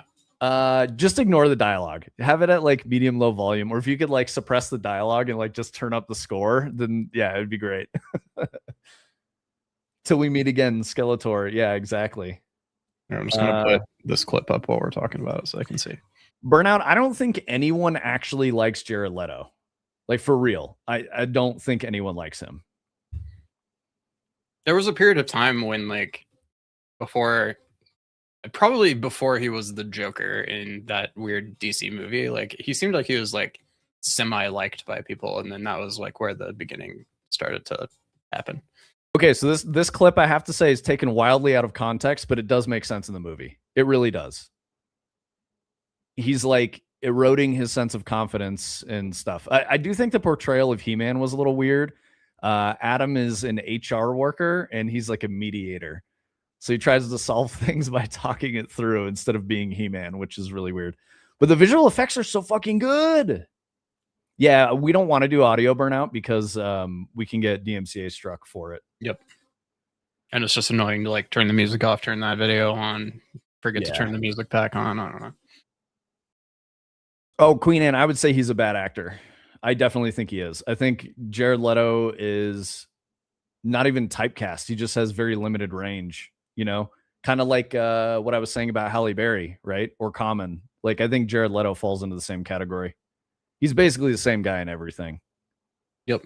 He was just in a bunch of like dramatic movies like earlier in his career, like he's not good in those roles. The heroin one and the one with Requiem for a Dream. Yeah, and then the one with Matthew McConaughey where like he has AIDS. Dallas Buyers Club. Dallas Buyers Club. Yep. I didn't even know he was in that. Yeah, he is. He's like one of the more main characters in it, actually. But yeah, so I feel like he like got noticed because of like a combination of doing those like super dramatic roles and then like 30 Seconds to Mars getting kind of big, and then you know he gets put into like that Joker movie, and I think that's where everybody started going like, this dude is really weird, and it's just never gotten better from there. Can't break me down, bury me, bury me. I don't like his acting personally, but I meant to say that regardless of his acting quality, people don't go to the movies he's in anymore. Yeah, I don't. True. It's really true. I don't care about that, you know. Like, obviously, you guys know I don't care about that. I separate art from the artist, but I get it. I know why people don't like him, and I think there's plenty of reason. As a human being, Jared Leto sucks. Yeah. Like the fact that he was like the lead in the new Tron movie, I feel like was extremely damaging to it. I didn't see a single positive thing about it. Yeah. And a lot of it was because of him. I mean, I think he sucked in Blade Runner too. Like he definitely distracted from the great parts of Blade Runner. He did, but I guess to be fair, he played the same fucking character he always plays in Blade Runner, and it worked in that role. But yeah, every time I was just like, oh great, it's this fucking guy again with his floating eyeballs. I'm still shocked against like some of the best actors of all time in that movie. Yeah, exactly. Just getting upstaged by literally everyone in every scene. Yeah. I'm still shocked that he hasn't been canceled, but like I said the other day, that's about to change. Yes, that is very much about to change. He's in a lot of trouble right now. You could do what Russell Brand did and become a evangelical influencer. He was a producer on Tron. That's how he's getting roles. I could see that. Yeah. We need more Henry Cavill and less Jared Leto. I'm just going to say that. Henry Cavill seems like a good guy. I feel like I could be friends with him. I give zero fucks about the new Tron movie. I'm pretty sure I watched it, Turning Cog. Yeah, I'm pretty sure I watched Tron Ares, and I was like playing Sekiro or something at the same time, and like Tron could not keep my attention whatsoever. Henry holding it down for the nerds. Good guy, properly nice dude. Exactly. Yep. Yeah, everyone's like, yes, Henry, get more Henry. Yep, exactly. Henry Cavill's massive portable barbecue. We were talking about that the other day. So Burnout, I don't know if you like Warhammer 40K, but Henry Cavill's going to be a producer on a animated Warhammer 40K series. I'm assuming it's based around Space Marines because of the secret level episode. It got a lot of popularity. I've watched it many times. It's super good. So we were talking about that earlier, and yeah, hopefully that's amazing. I mean, bro plays Warhammer 40K and like paints minis and shit. So he's a real nerd. Ton of respect for the devs behind the shows and games, understanding fully that it's a team effort. Yep. He seems like an awesome guy to work with. Yeah, I think we all need more Henry Cavill. And I don't like that because he doesn't want to play ball with the big corporate people. They like push him out of roles and he like loses work. That fucking sucks. Yep. Did anybody watch the new Witcher? Was it? No, I'm not going to. I refuse. Okay, so the last season that Henry Cavill was in was so bad that I said I'm not watching the show anymore. But I don't think it was his fault. I also have to say, I was just saying I don't really care about Jared Leto, and like I won't. And now that I'm like Henry Cavill's not in it, I won't watch it. It's not a because of the person type of a thing. It's more that like the thing went to garbage, and I just don't want to watch the garbage. Yep. What's up, Illuminus? Space Marine 2 expansion on the way. There have been a couple. Illuminus, did you watch have you seen Secret Level on Amazon? I'm pretty sure we've talked about it. Secret Level's dope as fuck. But we're getting a Warhammer 40K Amazon series based on the Secret Level episode being produced by Henry Cavill, which is awesome. I don't know if there's much more Space Marine 2 stuff coming, but there's like 2 or 3 new like really big 40K games coming out in the next year or so. Like September 4th, there's going to be an expansion to Space Marine 2. Okay, there you go. 40K fans are eating fucking good right now, dude. Crazy. He left because he didn't like where it was going. That's speaking of the quality. So I see that as being a factor for a lot of people. It is for me, Queen Anne, 100%. But I mean, to be fair, you know, pointing a finger at my own hypocrisy, it's the same thing, right? Like if you don't like Jared Leto because of how he is as a person, I like Henry Cavill because of how he is as a person, right? Like that's I'm doing the same thing. It's just I'm not going to be like, oh, this guy's a bad person in real life, so I'm not going to watch his shit. But if someone is a good person in real life, I will watch their shit, if that makes sense. So I guess I'm like, you know, I don't even know if you could call that performative, right? I don't think it is performative. Witcher show is a nerd show for non-nerds, IMO, and that's what made it suck. Yes, totally agree. I think they did the classic like Halo show thing, and we're just gonna like change stuff and like do our own thing and not follow the story, and it was weird. Lander says day 33 or some shit. Still no Steam Machine purchase email. Sag. Why are you buying a Steam Machine? I think Lander's just like he collects technology and stuff. And he likes to poke around in things and figure out how you're smart enough to understand that that's just like a shitty gaming computer, though. Like, I don't know. You're definitely smart enough to just build something yourself that costs less money and does a better job, I'm sure. Adder, are you talking about the stuff with Yennefer and all that? Saying they had that whole, you know, smut episode I just checked out. Never been into Warhammer. Lore is cool though. Dude, you should watch Burnout. You should just go check out the Secret Level stuff on Amazon. It's really good. I think first season is a banger. Second season is okay. Still good. Similar to when the creators of Avatar left the Netflix live action series. Wait, they did? I started watching that and it was pretty good. I didn't get very far, maybe like episode 5 or 6. And I know there's like 4 seasons of that shit. So I don't know. I'm not an Avatar fan personally. Like I can appreciate Avatar, but I wasn't like, you know, a person that grew up with Avatar because I was too old. Just saw it when you open Steam Community Big Walk tomorrow. What is Big Walk? I need to go look at this because y'all are talking about it. It's like AAA friend swap or AA friend swap, maybe. While you look at that, I'm going to read Lander's message. You can inevitably build something better, but in the same form factor and comparable price and perf, you're compromising on something. I like the form factor. I want to give a positive signal that there is interest in such a device. I mean, you do you, bro.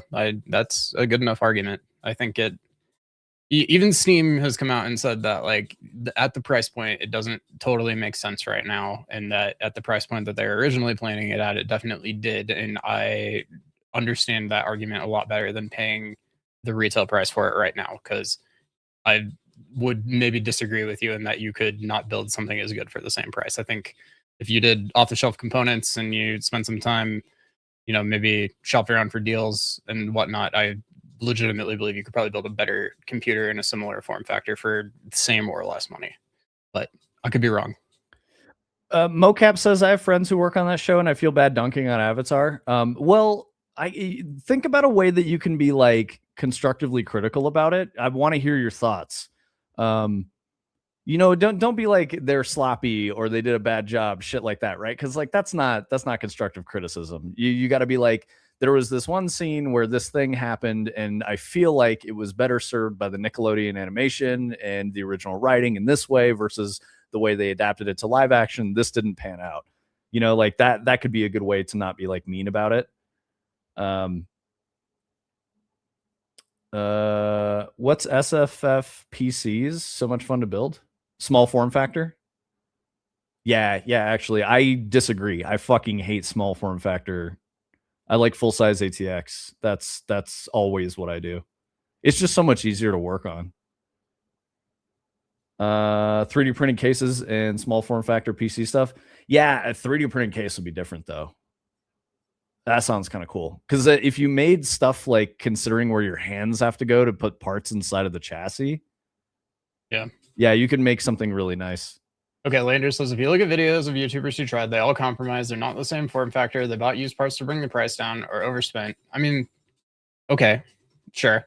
So let's say that like you are going to be able to build a similar computer for a little bit more money and like a little bit of compromise. Like, I don't know. Again, you're a pretty smart guy. You're a big gamer. I think you probably have a pretty nice gaming rig already. Like, you're not the target audience for like a crappy living room gaming computer that can't do as good as your desk computer, in my opinion. Like, I understand all your reasoning for wanting to support it and like signal and whatnot, but I just think like in reality, especially for you, it just doesn't seem like the type of thing that they would be targeting towards you. And I feel like in any circumstance, I still believe that like you're smart enough that you could probably build something yourself that like accomplished all the same things.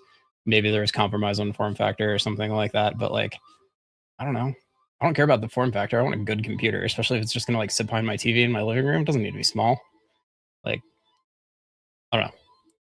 I'm not very into the Steam machine, but I understand why it exists, and I think it's cool. Okay, exactly what I want it for, though. I want a living room PC that tucks away out of sight. I literally have a 3080 with 64 gigs of RAM and a mediocre CPU sitting next to me that I'm rebuilding as a home server. Yeah, so Adder is saying what I was just gonna say next, which is that these days you can use like Sunshine and Moonlight to stream your gaming computer to like a cell phone from 2015 at like, you're probably looking at better quality over that stream than is coming directly out of the Steam box. And that's going to be a better experience, in my opinion. It's a little more universal. You don't have to buy a whole nother computer at that point. Like that's definitely the route that I've taken these days. So, again, I know I'm completely arguing with your points here, and I'm not trying to be like completely antithetical to everything that you're trying to do, but I'm glad you brought it up because this is stuff that I've been thinking about a lot with the Steam machine specifically. I think it's a good conversation.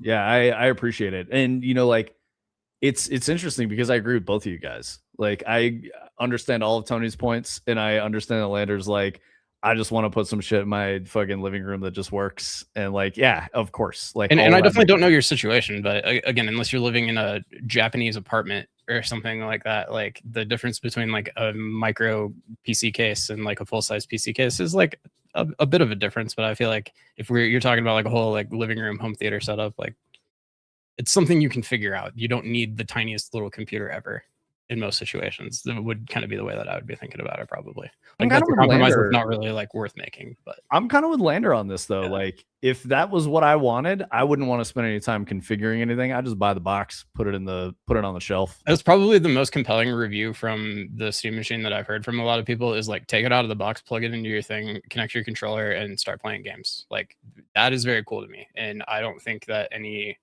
other situation you could possibly put together on your own, especially, is going to be able to match that for a while. And so I will definitely say that is the case.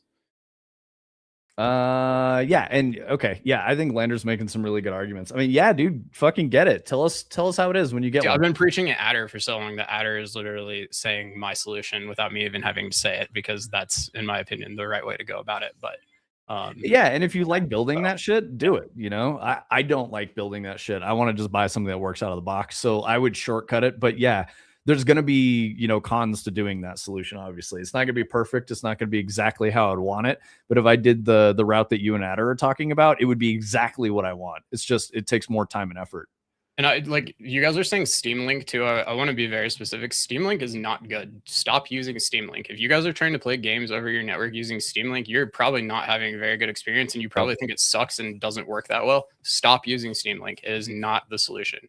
There is a thing called Apollo if you're using Windows. Get that. It's free. It's on GitHub. And then there's a thing called Moonlight that you install on your client device, which can be a phone, a laptop, smart TV, another computer, whatever. And then those two will connect together. It works so fucking good. I have completely gone away from like needing a second computer in my house to play games out of my office, because I was in the same boat as you guys. I was like, I want to play in my living room. I have a nice computer in my office, but it's like Steam Link doesn't work that good. I don't want to like have to move my computer, run a big long wire. I got very close to building another computer, and then I found the solution, and I've been doing it for so long now that like that entire plan has gone out of my mind at this point because it works so good. So I highly, highly, highly recommend that you guys try Apollo, or Sunshine is what like the underlying technology is called that Apollo is built on top of.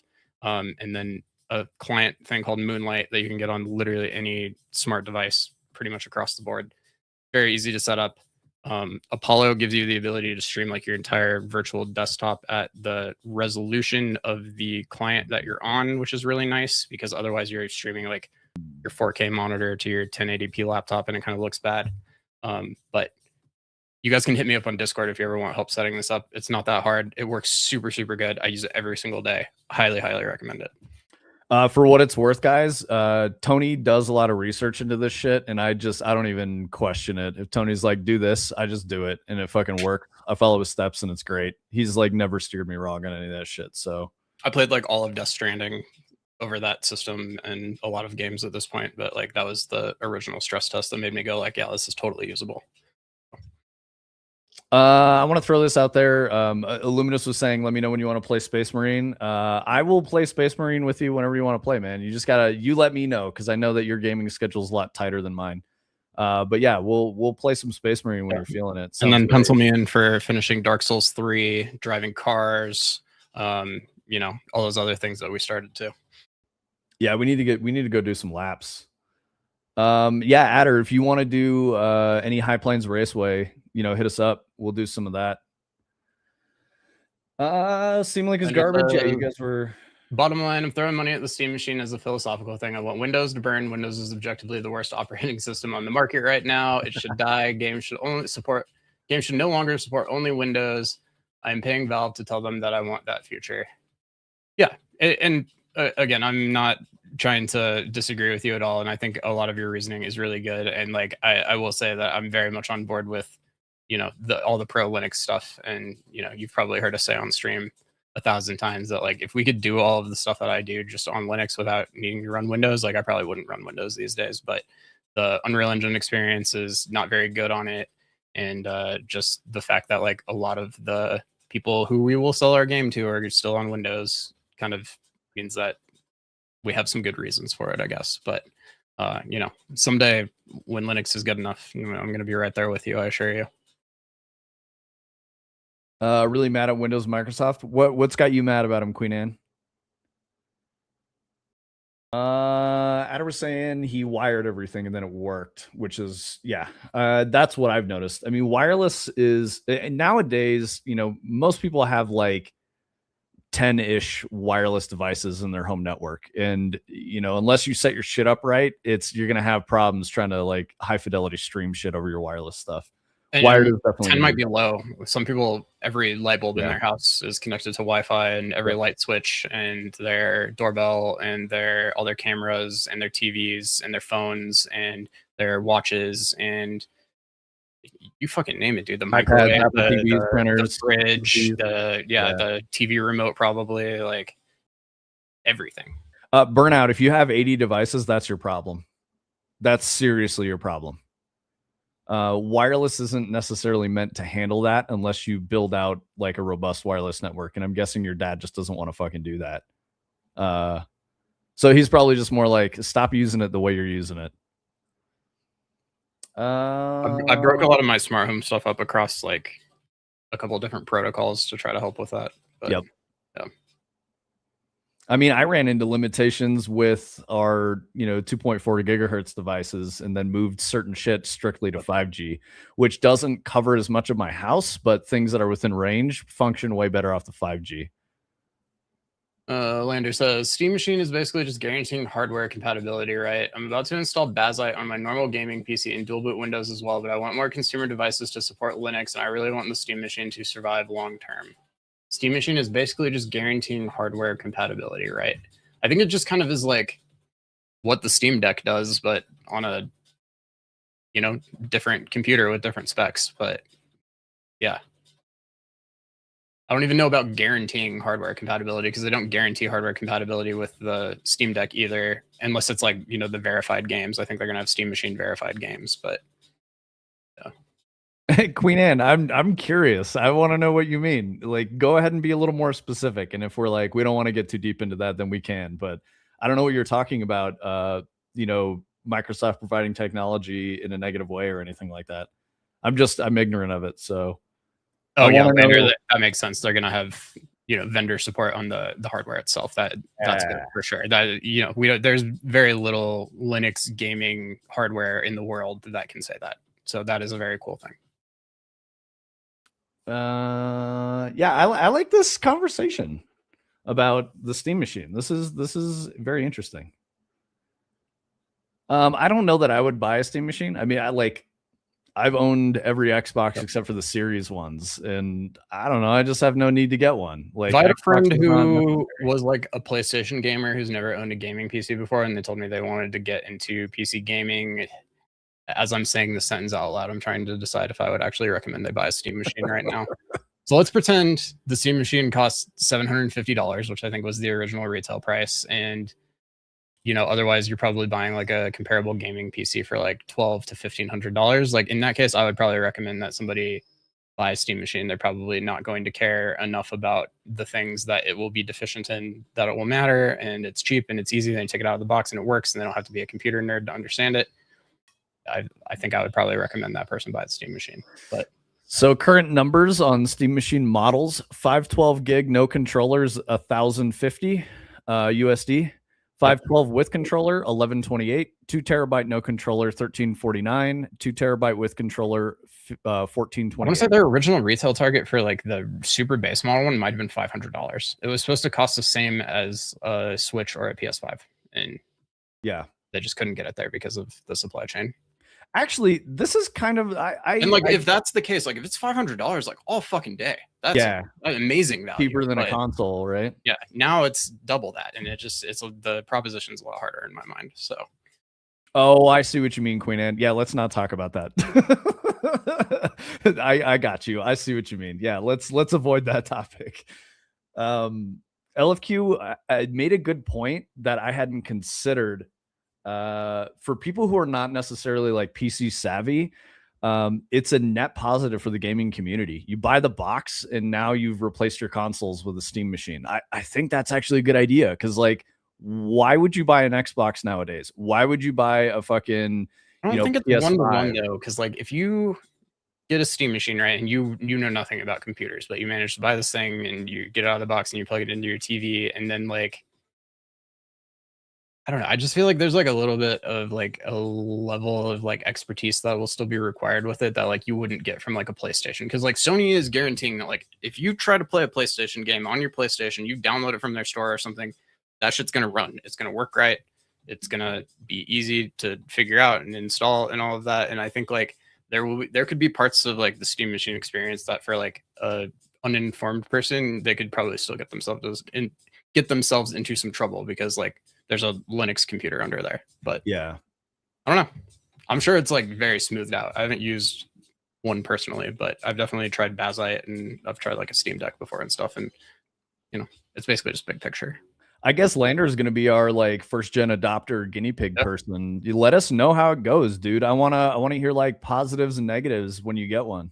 So yeah, that sounds fucking cool, man. And I feel like I'm gonna be in a very similar boat. Like that Steam frame list comes out, I'm trying to be the first fucking person on it. I'm probably not going to be, but like I'll be waiting with bated breath, and I feel like that's a very similar situation they got going on with their whole like compatibility layer thing that they're building for it, that is supposed to just help make all games run better on Linux and in VR. And yeah, bro, that's sick. Lander says he will verify Dread on Steam Deck and Steam Machine. Yeah, that's fucking awesome, dude. Thank you. Yeah, that's awesome.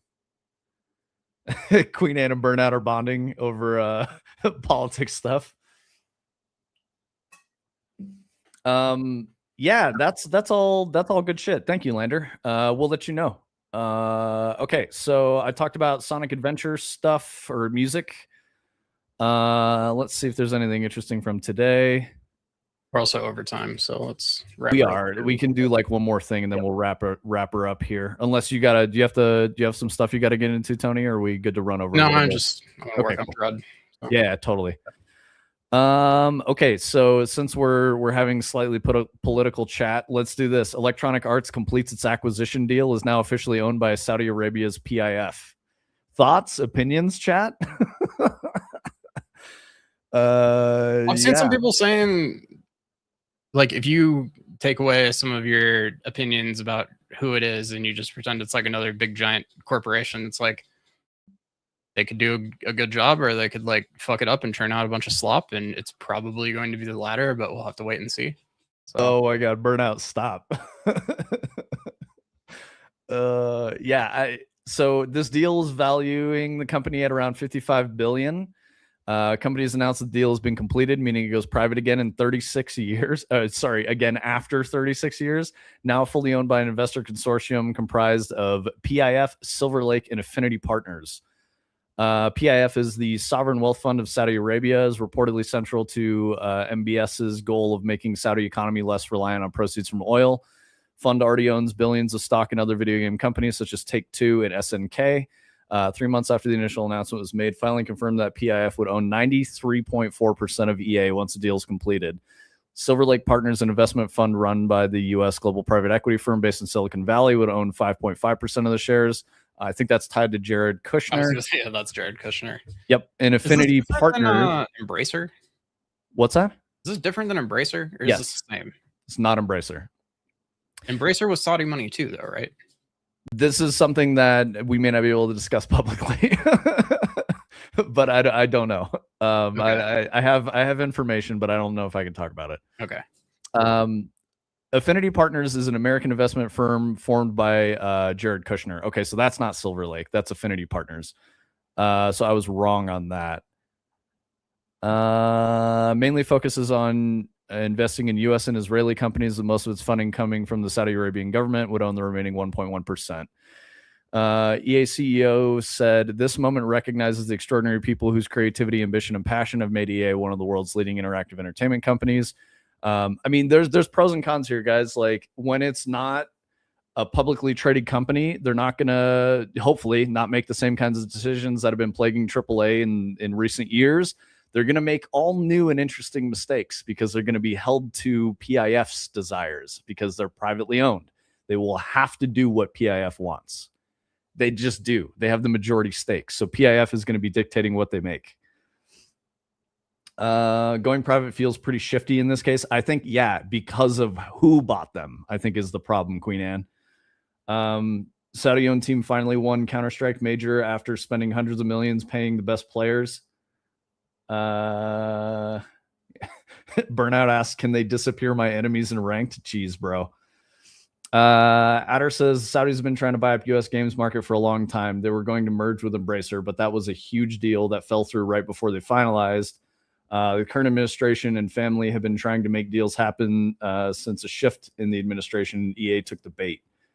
That makes sense. They tried buying Avalanche when I was a director there, and we ultimately turned down the deal. So big only countries can afford to acquire companies is pretty crazy. Yes, Saudi bought SNK. They have a majority share in SNK, according to this article. If I buy an EA game and my money goes to Jared Kushner and Trump family, sign me up. All right, Burnout he's which direction are you going in here with your opinions, bro? I think Burnout's just in full troll mode. Let's see. Having been a minority investor in the company for more than 5 years, we have a deep understanding of EA's unique platform, massive global sports and gaming franchises, and iconic IPs, said the deputy governor at PIF. Entertainment and sports are key areas of strategic focus for PIF and are among the fastest growing and evolving sectors around the world. Together, the consortium is uniquely positioned to be a long-term partner to EA's management team in driving sustained growth and innovation for EA in the industry. In recent years, Saudi Arabia officials have said its investments in the games industry will help modernize the kingdom, but they have come with negative fallout due to the country's highly criticized human rights abuses. Don't want to get into that specifically. Concern around a hilarious sentence. Yeah, there's a whole they're hoping to do well, but there's a lot of controversy about their human rights violations. Like, yeah, if you guys are unsure, feel free to just go Google stuff. It's pretty clear information out there. Concern around these issues led to EA-owned developer Maxis, studio behind The Sims, which is known for its inclusivity and character diversity, stating publicly that its values will not be affected by the upcoming change in ownership. I mean, I think that's naive to say. They have to say that publicly, but like, it literally is going to be affected by that.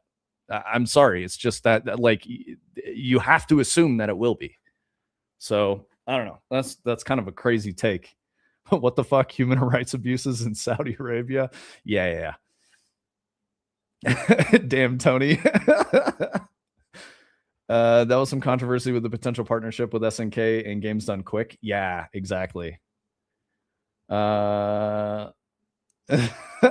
Exactly. Yeah, I have feelings about this that I don't want to say on stream, but yeah, I guess for me, I don't see it as a positive. We have to wait and see. Who knows? I know in my experiences having conversations around this in the industry with leadership type people, considering working with some of these investors, my understanding is that this group cares about making good games. I don't know if that's true, but instead of chasing like some of the identity politics stuff, these guys are more concerned with what makes a game good. I have heard anecdotes about how MBS enjoys playing games like Devil May Cry because of the difficulty in Devil May Cry. And I'm not talking about like DMC. I'm talking about like Devil May Cry 3, Devil May Cry 5, stuff like that. So, you know, this is a story that I heard from a person who knows a person and had a conversation, and that, you know, I don't know. I'm trying to be optimistic about it. I have opinions that are very skeptical. But who knows? Crazy they were sold for less money than Roblox lost. Well, they didn't actually lose the money. That was just a valuation loss. So that's a stock market thing. Big money, but yeah, not real money. This EA deal is real money. So they bought all the public shares and went, no one is trading this publicly anymore. Cool. Shall we wrap her up? Is there do we want to try to do Big Walk tomorrow? I'm down if that's what you want to do. I'm definitely down. I think it looks cool, good. And I think that there's not going to be too many opportunities to play it the way that it's meant to be played, and on stream with the gang might be a good one. So if you guys want to do Big Walk, we'll do it at 2 p.m. tomorrow. It's about 2 hours from right now. You'll have to buy it on Steam, I think, and just hit us up on Discord. I'm sure we'll ping everybody, before and see who's interested. But yeah, drop like a 1 in chat if you're interested in playing Big Walk tomorrow. Yeah, 2 p.m. to 4 p.m. Mountain Time is our time. Yeah. So it's 12 p.m. our time right now. We're going 2 p.m. our time tomorrow. So that's going to be 2 hours, 1 hour and 45 minutes from right now is when it would start. So if you guys want to set yourself a reminder or something, I know it definitely relies on in-game chat for some of the mechanics, so we'll probably just try to do that again, maybe figure out a way to make it less annoying than it was last time. Yeah. So okay, we definitely have Queen Anne. LFQ, if you want to play, we can definitely play again on Wednesday next week. Yep. If I don't think we're going to be able to get through the whole thing in one sitting, so Yeah, so if you want to play with us Wednesday next week, we'll definitely do it for you, buddy, because you're a huge supporter of the channel. No question. So whatever you want to do, man, you can call shots at least a little bit for us. And I know Mocap said he'd been playing it, so maybe he'll come through. Big Walk is big. Yeah, Mocap, you want to play tomorrow, 2 to 4? Everybody's invited. Let us know. Yep. Again, we'll send something out on Discord and kind of let everybody know. That's okay, Mocap. No worries, dude. Yeah. So we'll plan on that, and if nobody else can join, then maybe we'll just wait till next Wednesday. But that sounds like we at least got Queen Anne, so that'll be good. Do we have where is Boom? Has anyone heard from Boom? I'm worried about Boom. We haven't seen Boom in like a couple weeks on stream. I don't know. I feel like Boom came through last week. Yeah? Yeah. At least once. I'm trying to see when Boom streamed last. Burnout. I might join, depends on how hungover I am. I mean, that's a choice that you make, bro. Doesn't Boom, it say is Boom live? No. Doesn't it say somewhere the last time somebody streamed? I don't know. In between projects. Got it. Also, like, does anyone know who we should raid? If not, we'll call it here. But yeah, I was trying to look. I could not find anybody that I thought looked like they needed it. But if anybody in chat has somebody, we'll take them. Yeah, Burnout, I know you're new to the day drinking thing, but yeah, you can definitely like just keep it rolling. Yeah, take it easy, Adder. Thanks for coming through. Yeah, Queen Anne, we'll ping Discord and stuff, but like, yeah, just come through. We'll get you in there. It'll be fun.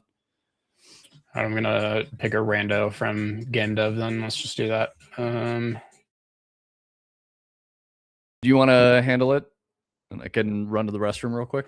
I am not logged in, so okay. Let's just not do it because I don't know. I haven't found anybody. Yeah, we don't want to send you guys to anyone weird. So cool. I get. We'll wrap it up. Wanted to say I appreciate when you rated me. Didn't explicitly say that. Of course, Queen Anne. Yeah, dude. Anytime. No need. Like, we're happy to help. Send us to the Saudi game devs. All right, we're gonna get out of here on that. We're out of here. We will see you guys tomorrow. Thank you. Tomorrow, 2 p.m. Big Walk. Hit us up. Yeah, come Big Walk. All right, later, y'all.